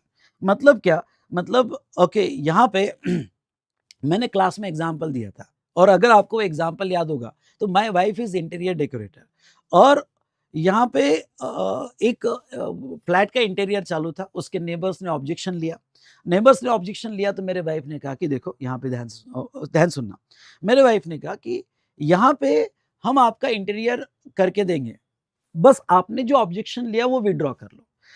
उसने पैसा नहीं दिया, पर मेरे सर्विस के अगेंस्ट में कुछ फॉरबिडेंस किया, ओके कुछ फॉरबिडेंस किया या कुछ एक्ट किया, तो वो भी कंसिडरेशन माना जाएगा। तो चार बातें, चलो, मनी, अदरवाइज, एक्ट और फॉरबिडेंस, ओके अगर ये इन्वॉल्व होगा तो कंसिडरेशन माना जाएगा। उसके बाद में जो आपको एग्जाम पर्पस के लिए याद रखना है वो मैं ये पार्ट पे होगा, consideration not includes, a very very important, इसके ऊपर बहुत बार एडजस्टमेंट आती है। कंसिडरेशन शैल नॉट इंक्लूड्स, मतलब ऐसे कौन सी दो चीजें जिस पे ऊपर जीएसटी नहीं आएगा? No GST on following, no GST on following. पहला, subsidy given by central government. अब ये subsidy given by central government क्या है, ये वाला पार्ट समझ लो। ठीक है, for example ABC fertilisers limited एक कंपनी है, ठीक है, और वो कोई फर्टिलाइजर्स बनाती है और फार्मर को बेचती है। कोई फर्टिलाइजर्स बनाती है और फार्मर को बेचती है, या स्प्रिंकलर्स है, स्प्रिंकलर मैन्युफैक्चर करती है और फार्मर को बेचती है। गवर्नमेंट की स्कीम है, या सोलर पैनल है और सोलर पैनल कोई बना रहा है और बेच रहा है। गवर्नमेंट की स्कीम है कि जो भी प्राइस होगी उसमें गवर्नमेंट सब्सिडी देगी, और गवर्नमेंट 30% सब्सिडी देगी। मतलब 100 रुपए का प्रोडक्ट आप कस्टमर को 70 में चार्ज करो, ओके तो 100 रुपए का है, गवर्नमेंट से 30 मिल जाएगा आपको, कस्टमर से सिर्फ 70 लो। सवाल ये है कि ये एबीसी फर्टिलाइजर्स को कंसिडरेशन पूरा 100 मिला है, पूरा कंसिडरेशन 100 मिला है। किससे 100 मिला है? 30 गवर्नमेंट से मिला है, गवर्नमेंट सब्सिडी है, और 70 कस्टमर से मिला है। पैसा तो पूरा आ गया उसके पास, लेकिन जीएसटी पूरा 100 पे लगेगा या गवर्नमेंट सब्सिडी कंसिडर नहीं होगी। तो लॉ ये कहता है consideration does not includes government subsidy, और वो आगे सेक्शन 15(2) में भी आएगा। गवर्नमेंट सब्सिडी को आप नहीं कंसिडर करोगे, मतलब इस ट्रांजैक्शन का कंसिडरेशन आपका 70 ही माना जाएगा, और 70 पे ही टैक्स आएगा, 70 पे ही आएगा, गवर्नमेंट सब्सिडी एक्सक्लूड होगी। समझा होगा तो जोर से बोलो यस सर। ओके फटाफट, ओके सब्सिडी, ओके 3 टाइप करो। नाउ नेक्स्ट है डिपॉजिट्स। आपके कंसिडरेशन से डिपॉजिट एक्सक्लूड हो गए। अब डिपॉजिट क्या होता है समझ लो। ओके कोई लैंडलॉर्ड है और आपको, आप टेनेंट हो, आपको घर भाड़े से दिया है, ओके, या कोई आपको शॉप भाड़े से दी है, वो आपसे डिपॉजिट लेता है जो रिफंड होता है, और आपसे रेंट लेता है, तो आपसे वो दो पैसा ले रहा है, डिपॉजिट का भी पैसा उसको आ रहा है और रेंट का भी पैसा उसको आ रहा है। तो सवाल ये है कि यहां पे ये जो डिपॉजिट मिला, क्या ये अगेंस्ट सर्विस मिला, whether it is a consideration for service? No, deposit is not a consideration for service. इसके ऊपर जीएसटी नहीं आएगा, वो तो वापस करना है. What is the consideration of service? Rent. Okay, rent is a consideration of service, उस पे आएगा. तो डिपॉजिट भी आप एक्सक्लूड करोगे, उसके ऊपर जीएसटी नहीं आएगा. नाउ नेक्स्ट मैं आपको बता दूं, कभी कभी देखो आप छोड़ के चले गए, आपने वादा किया था 6 महीने का, 2 महीने में छोड़ के चले गए, तो आपका डिपॉजिट का पैसा रेंट में एडजस्ट करता है. अब लॉ क्या कहता है, जब आपका डिपॉजिट का पैसा सप्लाई के अगेंस्ट में एडजस्ट होगा तब उस पर जीएसटी आएगा. जब डिपॉजिट मिलता है तब नहीं आएगा. जब आपके रेंट के अगेंस्ट में एडजस्ट होगा तो उस मंथ में जीएसटी लगाया जाएगा. Done done done done. तो ये दो बातें आपको कंसिडरेशन में अच्छे से पढ़ के जानी है, एक सब्सिडी बाय गवर्नमेंट और दूसरा deposit. Done done done done. चलिए, ये था आपका सप्लाई फॉर कंसिडरेशन होना चाहिए. एंड नेक्स्ट, ओके, वो इन द कोर्स और फर्दरेंस ऑफ बिजनेस होना चाहिए. अब ये इन द कोर्स और फर्दरेंस ऑफ बिजनेस क्या होता है? ओके, इन द कोर्स और फर्दरेंस ऑफ बिजनेस क्या होता है, मतलब क्या कि आप जब भी कोई गुड्स और सर्विसेज दे रहे हो, वो बिजनेस के नेचर में होनी चाहिए. बिजनेस के नेचर मतलब ऊपर बिजनेस की डेफिनेशन है, trade, commerce, profession, vocation, adventure et cetera. या आपने जो गुड्स और सर्विस दिया है वो इंसिडेंट, कनेक्शन और इंसिडेंटल टू बिजनेस होना चाहिए. या ओके, वो फ्रीक्वेंसी में नहीं भी होगा पर in the nature of business होना चाहिए. या क्लब ने अपने मेंबर को गुड्स और सर्विस दी, वो भी बिजनेस माना जाएगा. Okay, admission to premises and et cetera, मतलब ये बिजनेस की डेफिनेशन के कॉन्टेक्स्ट में होना चाहिए. फिर एक सवाल आता है, समझ लो कोई अपनी पर्सनल कार बेच रहा है, सुनना, कोई अपनी पर्सनल कार बेच रहा है और ये सप्लायर के एंगल से बिजनेस होना चाहिए. मेरी बात सुनना, ये सप्लायर के एंगल से बिजनेस होना चाहिए. अब कोई अपनी पर्सनल कार बेच रहा है, सप्लायर बेच रहा है, वो उसकी पर्सनल कार है, ओल्ड कार है, क्या वो इन द कोर्स ऑफ बिजनेस है? क्या नहीं. कोई वो ट्रेड, कॉमर्स, मैन्युफैक्चर नहीं, उसकी पर्सनल कार है. आप अपना पर्सनल मोबाइल बेच रहे हो, लेने वाले का बिजनेस होगा, बात लेने वाले की नहीं है, बात सप्लायर के एंगल से, तो वो इन द कोर्स ऑफ बिजनेस नहीं माना जाएगा. कोई अपना ज्वेलरी बेच रहा है, पर्सनल ज्वेलरी, ज्वेलर्स को बेच रहा है, बेचने वाले के हिसाब से वो in the context of business नहीं है, उसके ऊपर जीएसटी नहीं आएगा. या फिर कोई ओके, यहाँ पे गुरुद्वारा में, टेम्पल में प्रसादम दिया जा रहा है, ओके, प्रसादम दिया जा रहा है, वो भी इन द कोर्स ऑफ बिजनेस नहीं माना जाएगा. तो आपका अब देखो सप्लाई कब, ये चारों कंडीशन क्यूमुलेटिव कंडीशन है कि आपका all form of supply made और एग्रीड टू बी मेड, जिसमें कंसिडरेशन है, कंसिडरेशन में मनी, अदरवाइज एक्ट और फॉरबिडेंस, और in the course of business है. Okay, in the course of business है. अगर ये चारों कंडीशंस फुलफिल होती है तो वो सिचुएशन में यस, ये यहां पे सप्लाई माना जाएगा. Done done done done. यहां आपको समझ में आया बेटा? समझ में आया होगा तो बोलो yes sir. Done done done done. चलो, ये था रिगार्डिंग टू 71A. उसके बाद में हम आते 71AA. 71A नीचे देखो, 71A. अब 71AA क्या कहता है, देखो, any person other than individual. अब देखो बहुत सी क्लब है, सोसाइटी है, एसोसिएशन ऑफ पर्सन है, मतलब कोई भी person other than, partnership firm है, ये अपने ही मेंबर, अपने ही पार्टनर, ओके, अपने ही ट्रस्टीज, ओके, तो कोई भी पर्सन अपने ही मेंबर या कॉन्स्टिट्यूएंट्स को सप्लाई कर रहा है, ओके, सप्लाई कर रहा है गुड्स और सर्विसेज का फॉर कैश, डेफर्ड पेमेंट या अदर वैल्यूएबल कंसिडरेशन, तो उस पर भी जीएसटी आएगा. क्योंकि इसमें सवाल क्या था, सवाल ये था, समझ लो कोई क्लब है, सर ये हमारी मेंबर है, हम बाहर थोड़ी बिजनेस कर रहे हैं, अपने मेंबर को क्लब दे रहे हैं, अपने मेंबर को स्विमिंग फैसिलिटी दे रहे हैं, अपने मेंबर को मैरिज हॉल दे रहे हैं, तो सर ये हम धंधा थोड़ी कर रहे हैं. तो इन्होंने 7 स्पेशल क्लॉज लाया, 71A, कि अगर इंडिया में कोई भी अपने ही पार्टनर्स, अपने ही मेंबर्स, अपने ही कॉन्स्टिट्यूएंट्स को फॉर कैश या अदर वैल्यूएबल कंसिडरेशन पे कोई गुड्स और सर्विस देता है तो वो भी सप्लाई माना जाएगा. इसमें कुछ एग्जम्पशंस आएंगे, वो एग्जम्पशंस तो डेफिनेटली हम आगे देखेंगे. तो ये था 71A और 71AA. चलो, अब आ जाओ आप 71B पर, इंपोर्टेशन ऑफ सर्विस, इंस्टीट्यूट का फेवरेट एरिया ये, और ये पैरा 4, मैं दोनों कंबाइनली आपको पढ़ाऊंगा। ओके, इंपोर्टेशन ऑफ सर्विस पे यहाँ पे देखो section 71B, 71B importation of service. अब ये क्या कहता है, ठीक है, इंपोर्टेशन ऑफ सर्विस, यहां सभी ने ध्यान देना।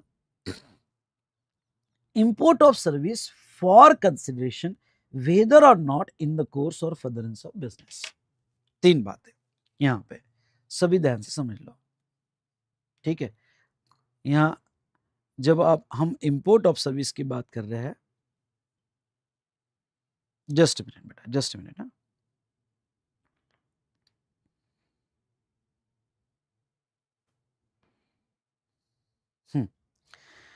71B कब लागू होता है? 3 बातें होनी चाहिए। एक तो आपने बाहर से सर्विस इंपोर्ट की और इंपोर्ट को इंटरस्टेट माना जाता है। बाहर से सर्विस जब इंडिया में आती है तो उसको इंटरस्टेट माना जाता है। दूसरा, उसका आपने कंसिडरेशन दिया, जो सर्विस आपने ली उसका आपने कंसिडरेशन दिया हो। और थर्ड, वो आपने जो सर्विस बाहर से ली वो बिजनेस के लिए ली हो या ना ली हो। ये वर्ड जो है ना, वेदर और not for in the course of business, ये स्पेशली इंपोर्ट के लिए। हाँ, जब आप इंपोर्ट करते हो तब तो वो इंडिया के सारे सर्विस इंपोर्टर को, सॉफ्टवेयर इंडस्ट्री हो या मैन्युफैक्चरिंग इंडस्ट्री हो, जो बाहर से सर्विसेज आज ले रहे हैं, या आप भी बाहर से कोई वेबसाइट सब्सक्राइब कर रहे हो, जिसके पेमेंट कर रहे हो, वॉट एवर द सर्विस, मतलब एनीथिंग अदर देन गुड्स आपने ली, अगर इंडिया के किसी भी बंदे ने सर्विस इंपोर्ट की होगी जिसके पेमेंट किए होगे, मतलब फ्री इंपोर्ट सर्विस होगी तो जीएसटी नहीं आएगा, फ्री पे जीएसटी नहीं आएगा। अगर जिसके पेमेंट किए होगे और वो सर्विस उसने खुद के लिए ली हो या बिजनेस के लिए ली हो, वो सप्लाई माना जाएगा और उसके ऊपर जीएसटी आएगा। वो सप्लाई माना जाएगा और उसके ऊपर जीएसटी आएगा। Done done done done. और ये इंटरस्टेट सप्लाई माना जाता है। और मैं आगे बताऊंगा, इंपोर्ट सर्विस पर रिवर चार्ज में, आरसीएम में टैक्स आता है। ओके, रिसिपिएंट उसका टैक्स देगा। नाउ वेरी इंपॉर्टेंट पॉइंट यहाँ पे ये हो जाता है कि सर, हाँ, यहाँ पे एक एग्जम्पशन है, और वो एग्जम्पशन है कि किसी इंडिविजुअल होगा और अपने नॉन फॉर बिजनेस के लिए लिया होगा तो उसको एग्जम्पशन मिलता है। वो एग्जम्पशन चैप्टर में आ जाएगा। पर अभी हम देख रहे हैं कि सप्लाई कब बोलेंगे। तो रिवर चार्ज में रिसिपिएंट उसका टैक्स पे करेगा। जैसे ओके, मैंने आर्किटेक्ट सर्विस ली और आर्किटेक्ट सर्विस मैंने अपने ऑफिस के लिए ली हो तो उसके ऊपर रिवर चार्ज में, और जिसका पेमेंट किया हो बाहर तो रिवर चार्ज में जीएसटी आ जाएगा, सब्जेक्ट टू एग्जम्पशन। इंडिविजुअल लेता है नॉट फॉर बिजनेस तो उसको एग्जम्पशन है। अब देखो यहाँ पे अभी इंपोर्ट ऑफ सर्विस का इतना ही पार्ट समझना। नेक्स्ट, यहाँ 71B जो कवर करता है वो only import of service cover करता है। सुनना, वो only import of service cover करता है, गुड्स नहीं। अगर आप गुड्स इंपोर्ट करते हो तो वो केस में गवर्न बाय कस्टम्स एक्ट, और कस्टम्स एक्ट में आपके ऊपर एसीडी 37 लगता है। कस्टम्स एक्ट में एसीडी 37 लगता है, ठीक है। बाकी पर्सनल यूज के लिए होगा तो एग्जम्पशन। यहां तक समझ में आया बेटा? इसके आगे का डिस्कशन और मैं बाद में करूंगा। यहां तक आपको समझ में आया क्या? यहां तक समझा होगा तो बोलो यस सर, बहुत अच्छे से क्लियर हुआ, बहुत अच्छे से क्लियर हुआ। चलो, अब मैं आपको एक बात करना चाहता हूं। 71A 71B, ये आपने जो सप्लाई देखा है, ये सप्लाई ओके कंसीडरेशन होगा तो ही जीएसटी। अब नेक्स्ट, आपको प्रॉब्लम में बहुत सी बार आता है कि भाई गुड्स फ्री दे दिया फ्रेंड को, फ्री एक्टिविटीज पे जीएसटी नहीं। मतलब कोई भी ऐसा ट्रांजैक्शन जिसमें मनी नहीं, अदरवाइज नहीं, सुनना, मनी भी नहीं है, अदरवाइज भी नहीं है, एक्ट और फॉरबिडेंस, आई रिपीट, एक्ट और फॉरबिडेंस ये भी नहीं है, मतलब ये चारों आपको कोई एक्ट करके भी नहीं मिला, फॉरबिडेंस भी नहीं मिला, तो फिर वो फ्री सप्लाई माना जाएगा और फ्री सप्लाई पे कोई जीएसटी नहीं आएगा। ओके, कोई जीएसटी नहीं आएगा। Done, clear? अब देखो यहां मैं आता हूं next para, and this is very important for your exam. Star करना, this is very very important for your exam. Deem supply. ये डीम सप्लाई क्या होता है? जिसको हम कहते हैं सप्लाई ऑफ गुड्स और service without consideration. I repeat, without consideration. अब ये 4 ऐसी एक्टिविटीज है जिसमें कंसिडरेशन नहीं भी होगा तो भी सप्लाई माना जाएगा। आई रिपीट, उसमें कंसिडरेशन नहीं भी होगा तो भी सप्लाई माना जाएगा। पहला, ओके, देखो, परमानेंट ट्रांसफर और disposal of business asset where input tax credit has been availed on such asset. Now point number 1, sir अगर हमने कोई कैपिटल गुड्स खरीदा, मेरी बात सुनना, अगर हमने कोई कैपिटल गुड्स खरीदा तो क्या कैपिटल गुड्स का आईटीसी हमें मिलता है या नहीं मिलता है? बताओ, कैपिटल गुड्स का आईटीसी हमें मिलता है कि नहीं मिलता है? प्लीज बताओ। अगर कैपिटल गुड्स खरीदा, आईटीसी मिलता है क्या? यस। अब मैं एक वर्ड पे ध्यान लाना चाहूंगा, बिजनेस असेट। आपकी बैलेंस शीट ले लो, बैलेंस शीट में यहाँ पे आपके फर्नीचर, ओके, असेट है, मोबाइल, ओके, असेट है, कंप्यूटर असेट है, और ओके, ये तो आपके असेट। और क्लोजिंग स्टॉक, आपकी बिजनेस का गुड्स, क्लोजिंग स्टॉक वो आपका असेट है। ओके, क्लोजिंग स्टॉक वो आपका असेट है। Done done done done. अब देखो क्या है, गवर्नमेंट आपको, आपने कोई गुड्स खरीदा होगा, वो क्लोजिंग स्टॉक में पड़ी है, जो आपका ट्रेडेड गुड्स है, या आपका रॉ मटेरियल है, क्लोजिंग स्टॉक में पड़ा है। बिजनेस असेट बोला है, कैपिटल असेट नहीं, बिजनेस असेट बोला है। मतलब असेट साइड में क्लोजिंग स्टॉक भी बिजनेस असेट मानी जाएगी।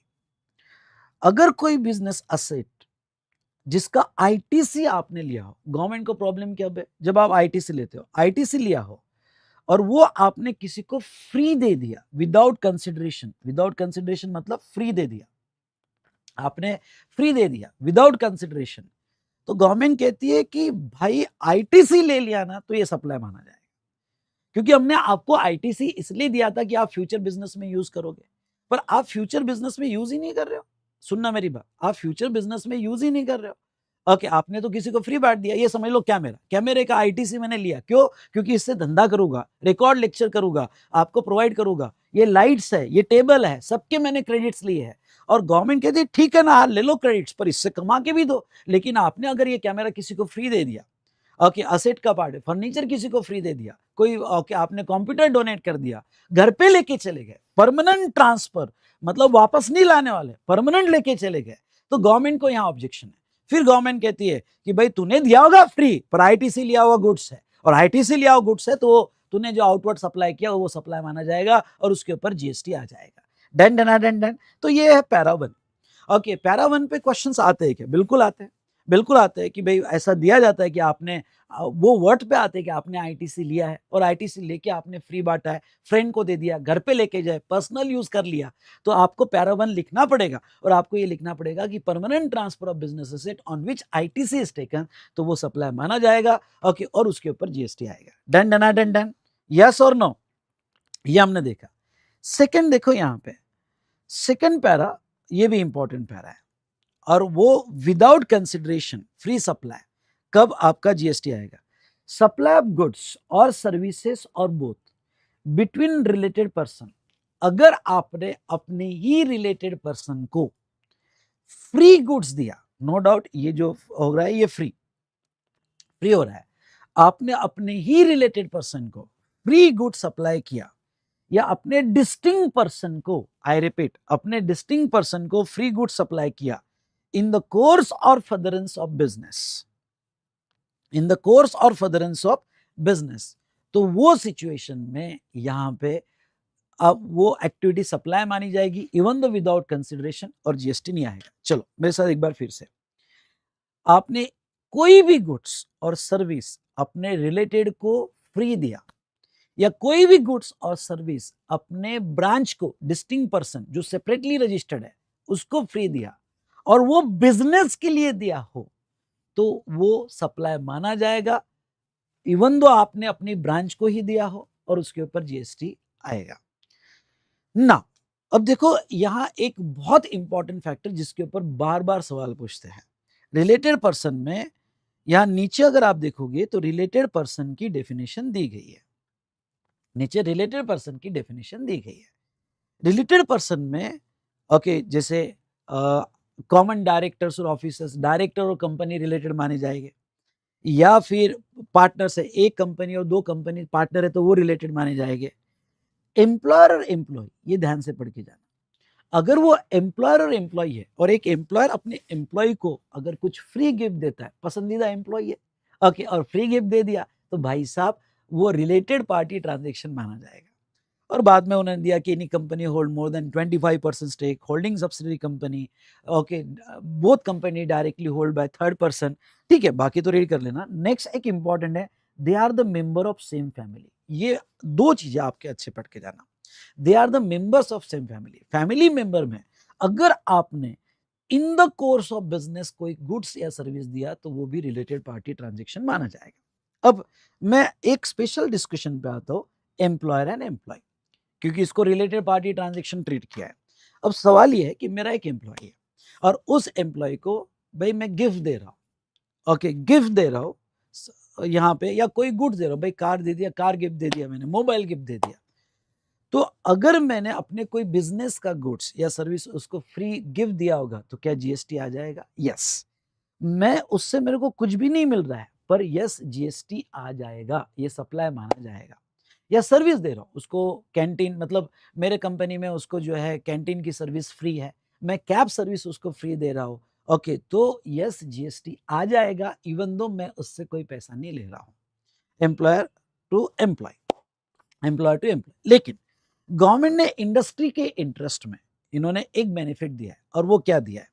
गिव बाय एम्प्लॉयर, ध्यान सुनना, गिव by employer to employee not exceeding 50,000 in a financial year not be treated as supply. अगर एक एम्प्लॉय, ध्यान से सुनना, एक एम्प्लॉय अपने एक एम्प्लॉयर अपने एम्प्लॉय को गिफ्ट दे रहा है और वो गिफ्ट की वैल्यू 50,000 तक होगी, आई रिपीट, गिफ्ट की वैल्यू 15,000 तक होगी इन अ फाइनेंशियल ईयर, मतलब पर एम्प्लॉय पूरे फाइनेंशियल ईयर में अगर अमाउंट 50,000 तक होगी तो वो सप्लाई नहीं माना जाएगा, ओके, उसके ऊपर जीएसटी नहीं आएगा। तो इन शॉर्ट, ओके, आप अपने एम्प्लॉय को 50,000 तक गिफ्ट दे सकते हो। लेकिन सर अगर मैंने एम्प्लॉय को 70,000 का गिफ्ट दे दिया तो फिर टोटल वैल्यू पे सुनना, अगर इफ एक्सिड्स लिखना है तो लिख दो, if exceeds 50,000 then total value पे जीएसटी आ जाएगा।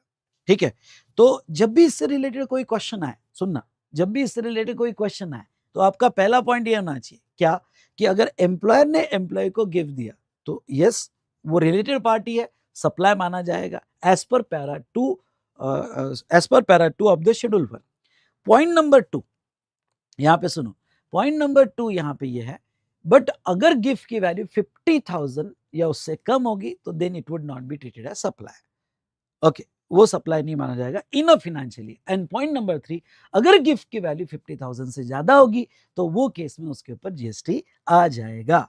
चलो, नाउ नेक्स्ट यहां पे family, okay, member of same family. अब मेंबर ऑफ सेम फैमिली में ये फैमिली की डेफिनेशन जो है थोड़ी लर्न करके जाना। ओके, फैमिली मतलब कौन? फैमिली मतलब स्पाउस और चिल्ड्रन, ये ऑलवेज फैमिली मानी जाएगी। मेरी बात सुनना, स्पाउस और चिल्ड्रन ये ऑलवेज फैमिली मानी जाएगी। मतलब अगर आपने अपने स्पाउस को कोई गुड्स दिया, सर्विस दिया इन द कोर्स ऑफ बिजनेस, समझ लो मैंने अपने वाइफ का जीएसटी रिटर्न फाइल कर दिया, ओके, अपने बेटे का जीएसटी रिटर्न फाइल कर दिया इन the course of my profession, तो इवन दो मैंने पैसा नहीं लिया होगा तो भी जीएसटी लॉ के हिसाब से सप्लाई माना जाएगा, and they are always treated as related. लेकिन वेरी वेरी ट्रिकी पॉइंट जो आपको याद रखना है वो क्या, parents, grandparents, brother, sister of a person if they are wholly or mainly dependent on the said person। मतलब क्या, अगर parents, grand parent, brother, sister हो गए तो वो रिलेटेड तभी माने जाएंगे, सुनना, वो रिलेटेड तभी माने जाएंगे अगर वो डिपेंडेंट हो गए फाइनेंशियली। तो जब भी इससे रिलेटेड कोई केस स्टडी आए तो ये देखना कि क्या वो फाइनेंशियली डिपेंडेंट है, अगर वो फाइनेंशियली डिपेंडेंट है तो ही रिलेटेड माना जाएगा। तो ये वाला ट्रिकी पॉइंट है जो आपने याद रखना है। तो ये था रिगार्डिंग टू पैरा 2 बेटा, जिसके सारे एस्पेक्ट्स हमने कवर किए हैं। अगर आपको समझा होगा तो कहिए यस सर और फटाफट पैरा 2 टाइप करो, ओके, फटाफट पैरा 2 टाइप करो। चलो ना, अब इसके बाद में नेक्स्ट पैरा जो इंपॉर्टेंट पैरा है, para 3, okay, next para, para 3। अब पैरा 3 इसके हर एस्पेक्ट समझना। सप्लाई ऑफ गुड्स, ब्रैकेट में लिख देना, यहां पे स्टॉक ट्रांसफर बिटवीन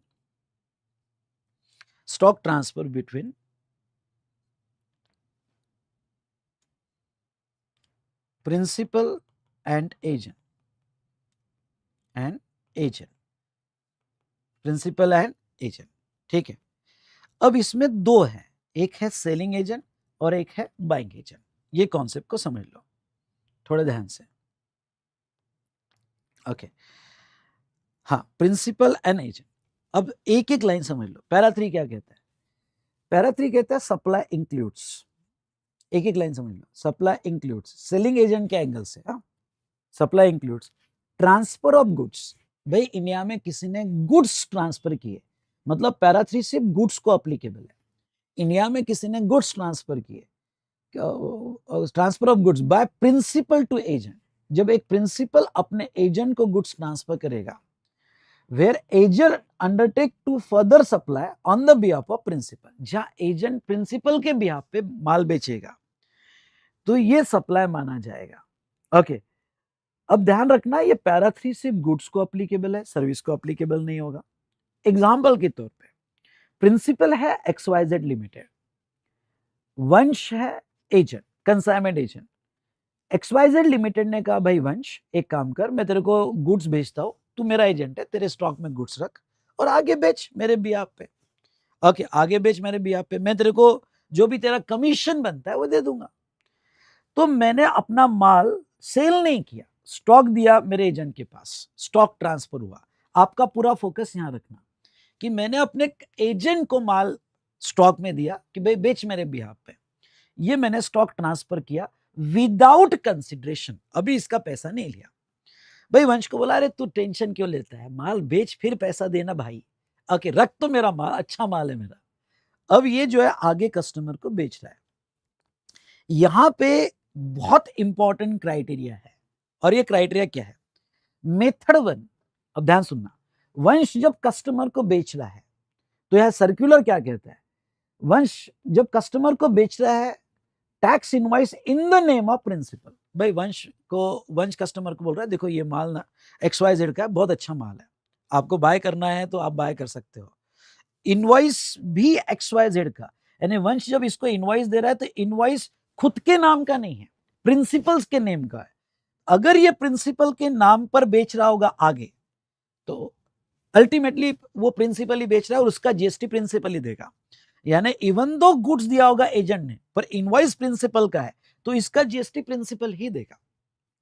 ठीक है, तो गवर्नमेंट कहती है कि अगर आगे टैक्स इनवॉइस प्रिंसिपल के नाम का है तो ये स्टॉक ट्रांसफर जो हुआ विदाउट कंसिडरेशन, इसके ऊपर जीएसटी नहीं आएगा, क्योंकि अल्टीमेटली आगे प्रिंसिपल ही बेच रहा है, तो फिर ये स्टॉक ट्रांसफर पे जीएसटी क्यों लगाए?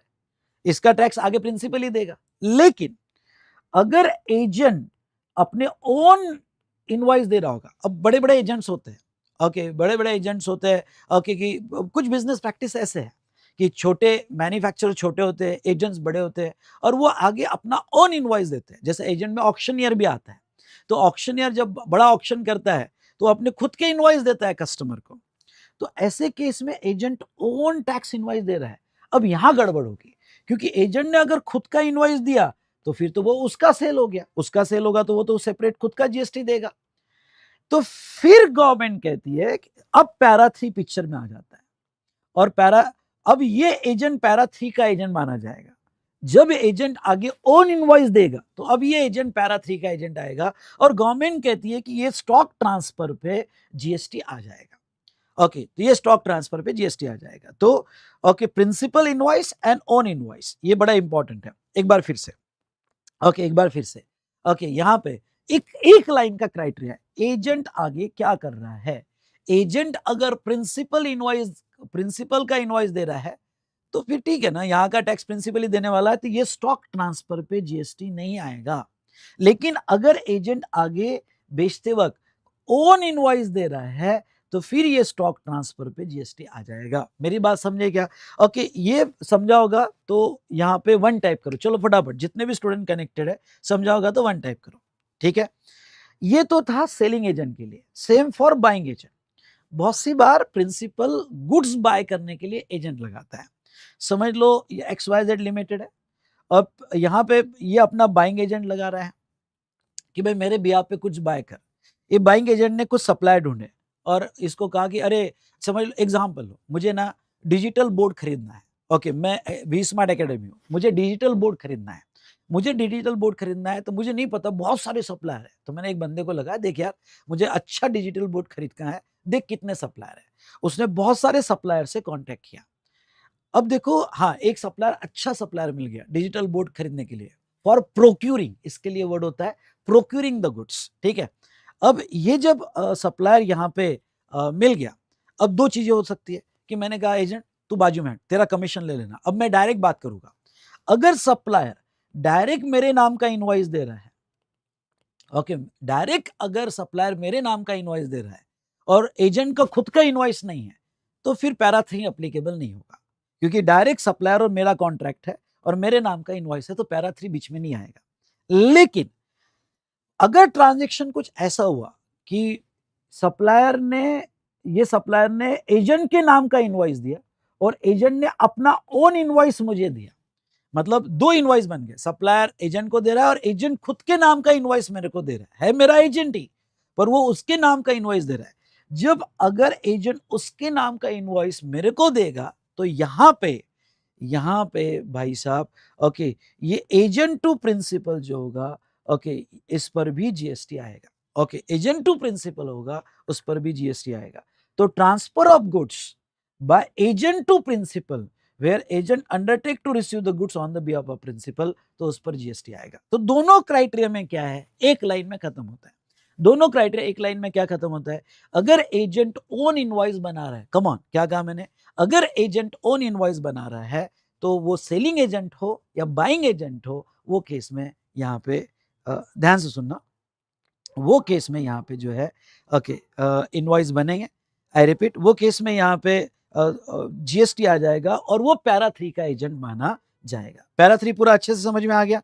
अरे यस और नो? पैरा 3 समझा होगा तो बोलो यस सर। पैरा 3 अच्छे से समझ में आया होगा तो बोलो यस सर।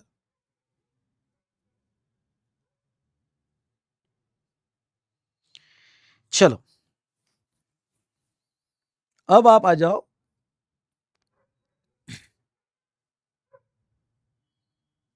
हाँ पैरा 4 पे। अब आप आ जाओ पैरा 4 पे, last para, import of service from. अब आप सर्विस, वापस इंपोर्ट ऑफ सर्विस आ रहा है। अब ये देखो समझ लो, import of service from related person outside India. Again यहां पे लिखो imports of service free service import कर रहे हो without consideration. Import of service from related person outside India, related person outside India, और from own establishment outside India in the course of business, तो वो भी सप्लाई माना जाएगा। ये फोर्थ पैरा।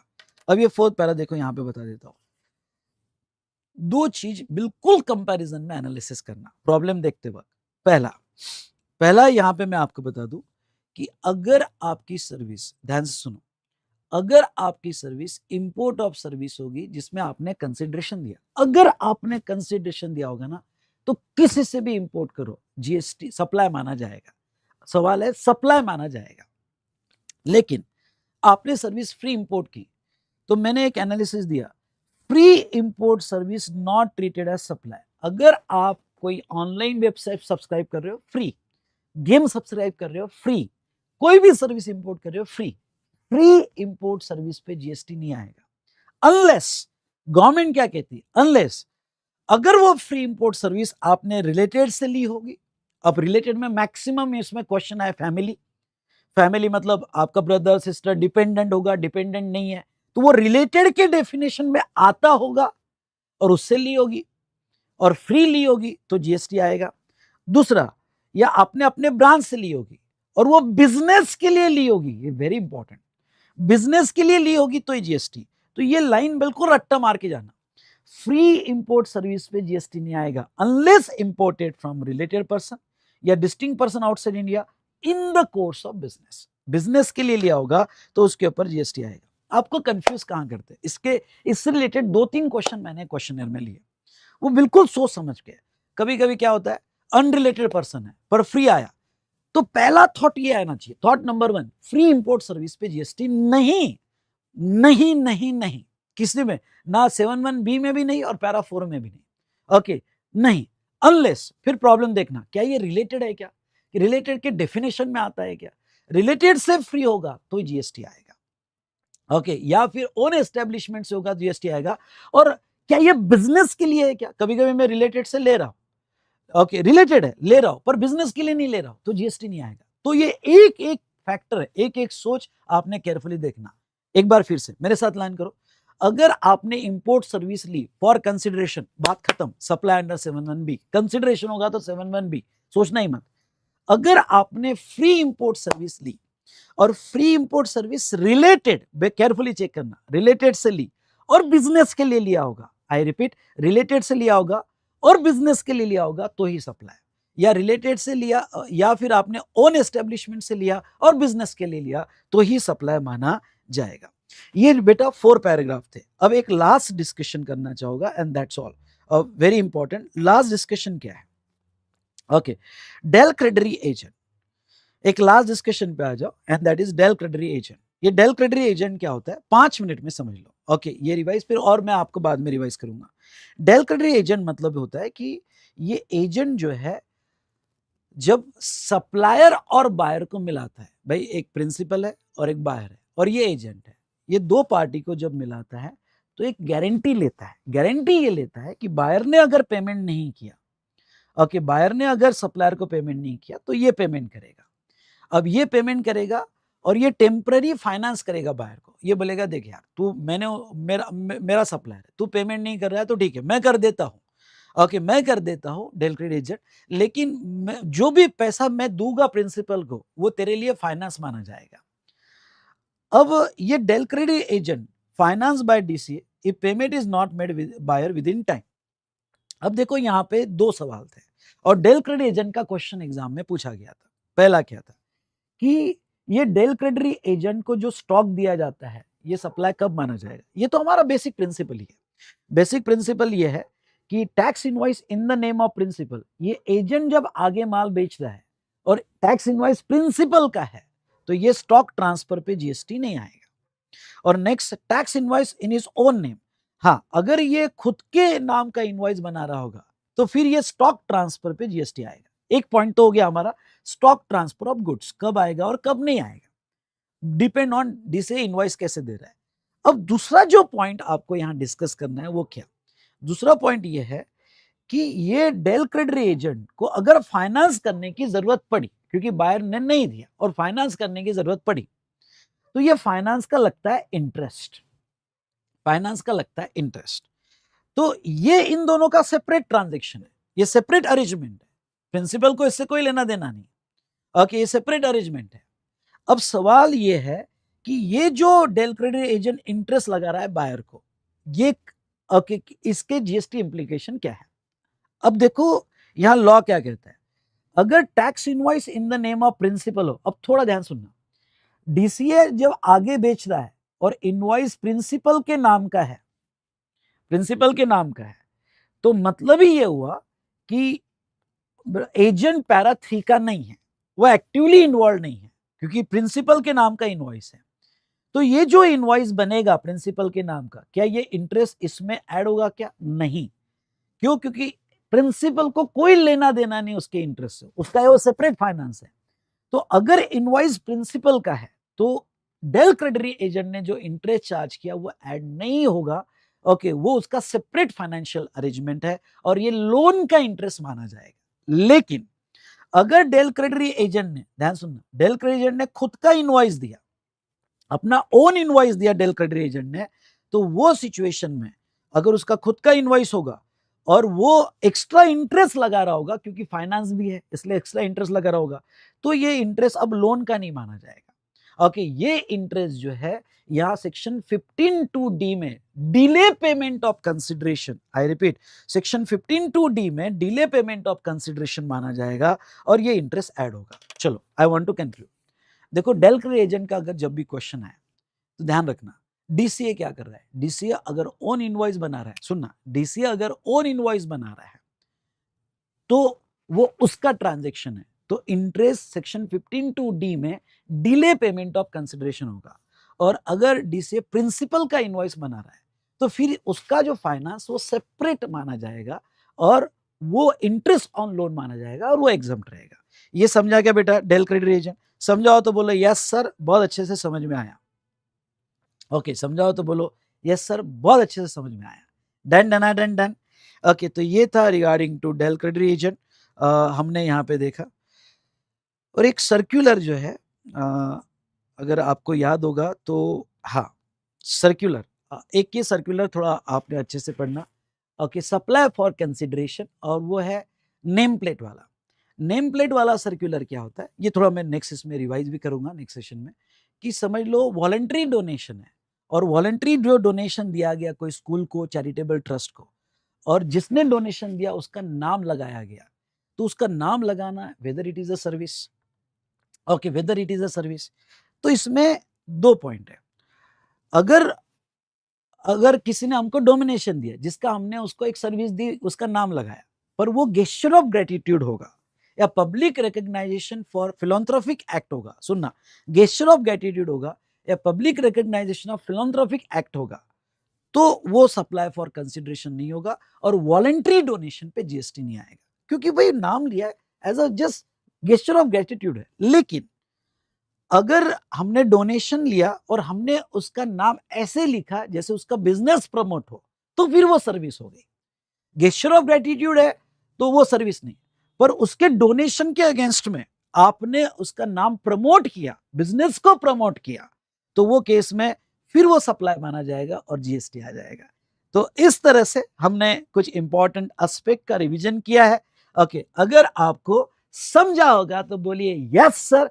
और आज का सेशन, सब जितने भी स्टूडेंट मेरे साथ कनेक्टेड है अभी, आज का सेशन सच में बताओ कैसा लगा?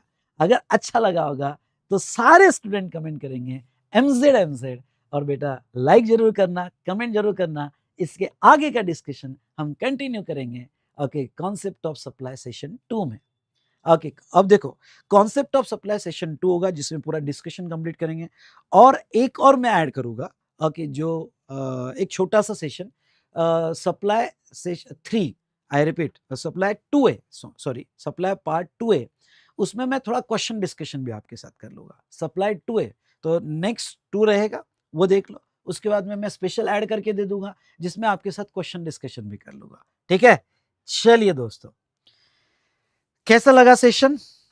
आज का सब चीजें कनेक्ट हो गई, पुरानी यादें ताजा हो गई, मजा आया सेशन में? चलो, थैंक यू सो मच बेटा। और देखो मैं आपको कहूंगा कि नीचे दिया गया टेलीग्राम जो है लिंक है वो ज्वाइन कर लो। और मैं फिर से कह देता हूँ ये रिवीजन है, ये फास्ट ट्रैक नहीं है, फास्ट ट्रैक मेरे कोर्स अलग है। ओके, अगर आपको यहाँ पे कॉन्सेप्ट प्लस राइटिंग करना है तो मेरा एक special fast track concept plus practice batch आता है। कॉन्सेप्ट प्लस प्रैक्टिस बैच में मैं फिर एक एक क्वेश्चन कॉन्सेप्ट भी सिखाता हूँ, रिवाइज भी करवाता हूँ, और आपसे जो है प्रैक्टिस भी करवा के लेता हूँ। तो फिर वो आप सेपरेटली बाय कर सकते हो। This is a rapid revision, आप सभी ने ध्यान रखना। ठीक है, चलो डन। तो मिलते हैं नेक्स्ट सेशन में। कंप्लीट शेड्यूल डिस्क्रिप्शन में देख लेना, प्लेलिस्ट आपको मिल जाएगी। आने वाले 1 घंटे में मैं सारा अपडेट कर दूंगा। डिस्क्रिप्शन एक बार मैं भी चेक कर लेता हूँ और सारा आपको अपडेट करके मिल जाएगा। थैंक यू सो मच बेटा, मिलते हैं नेक्स्ट सेशन में।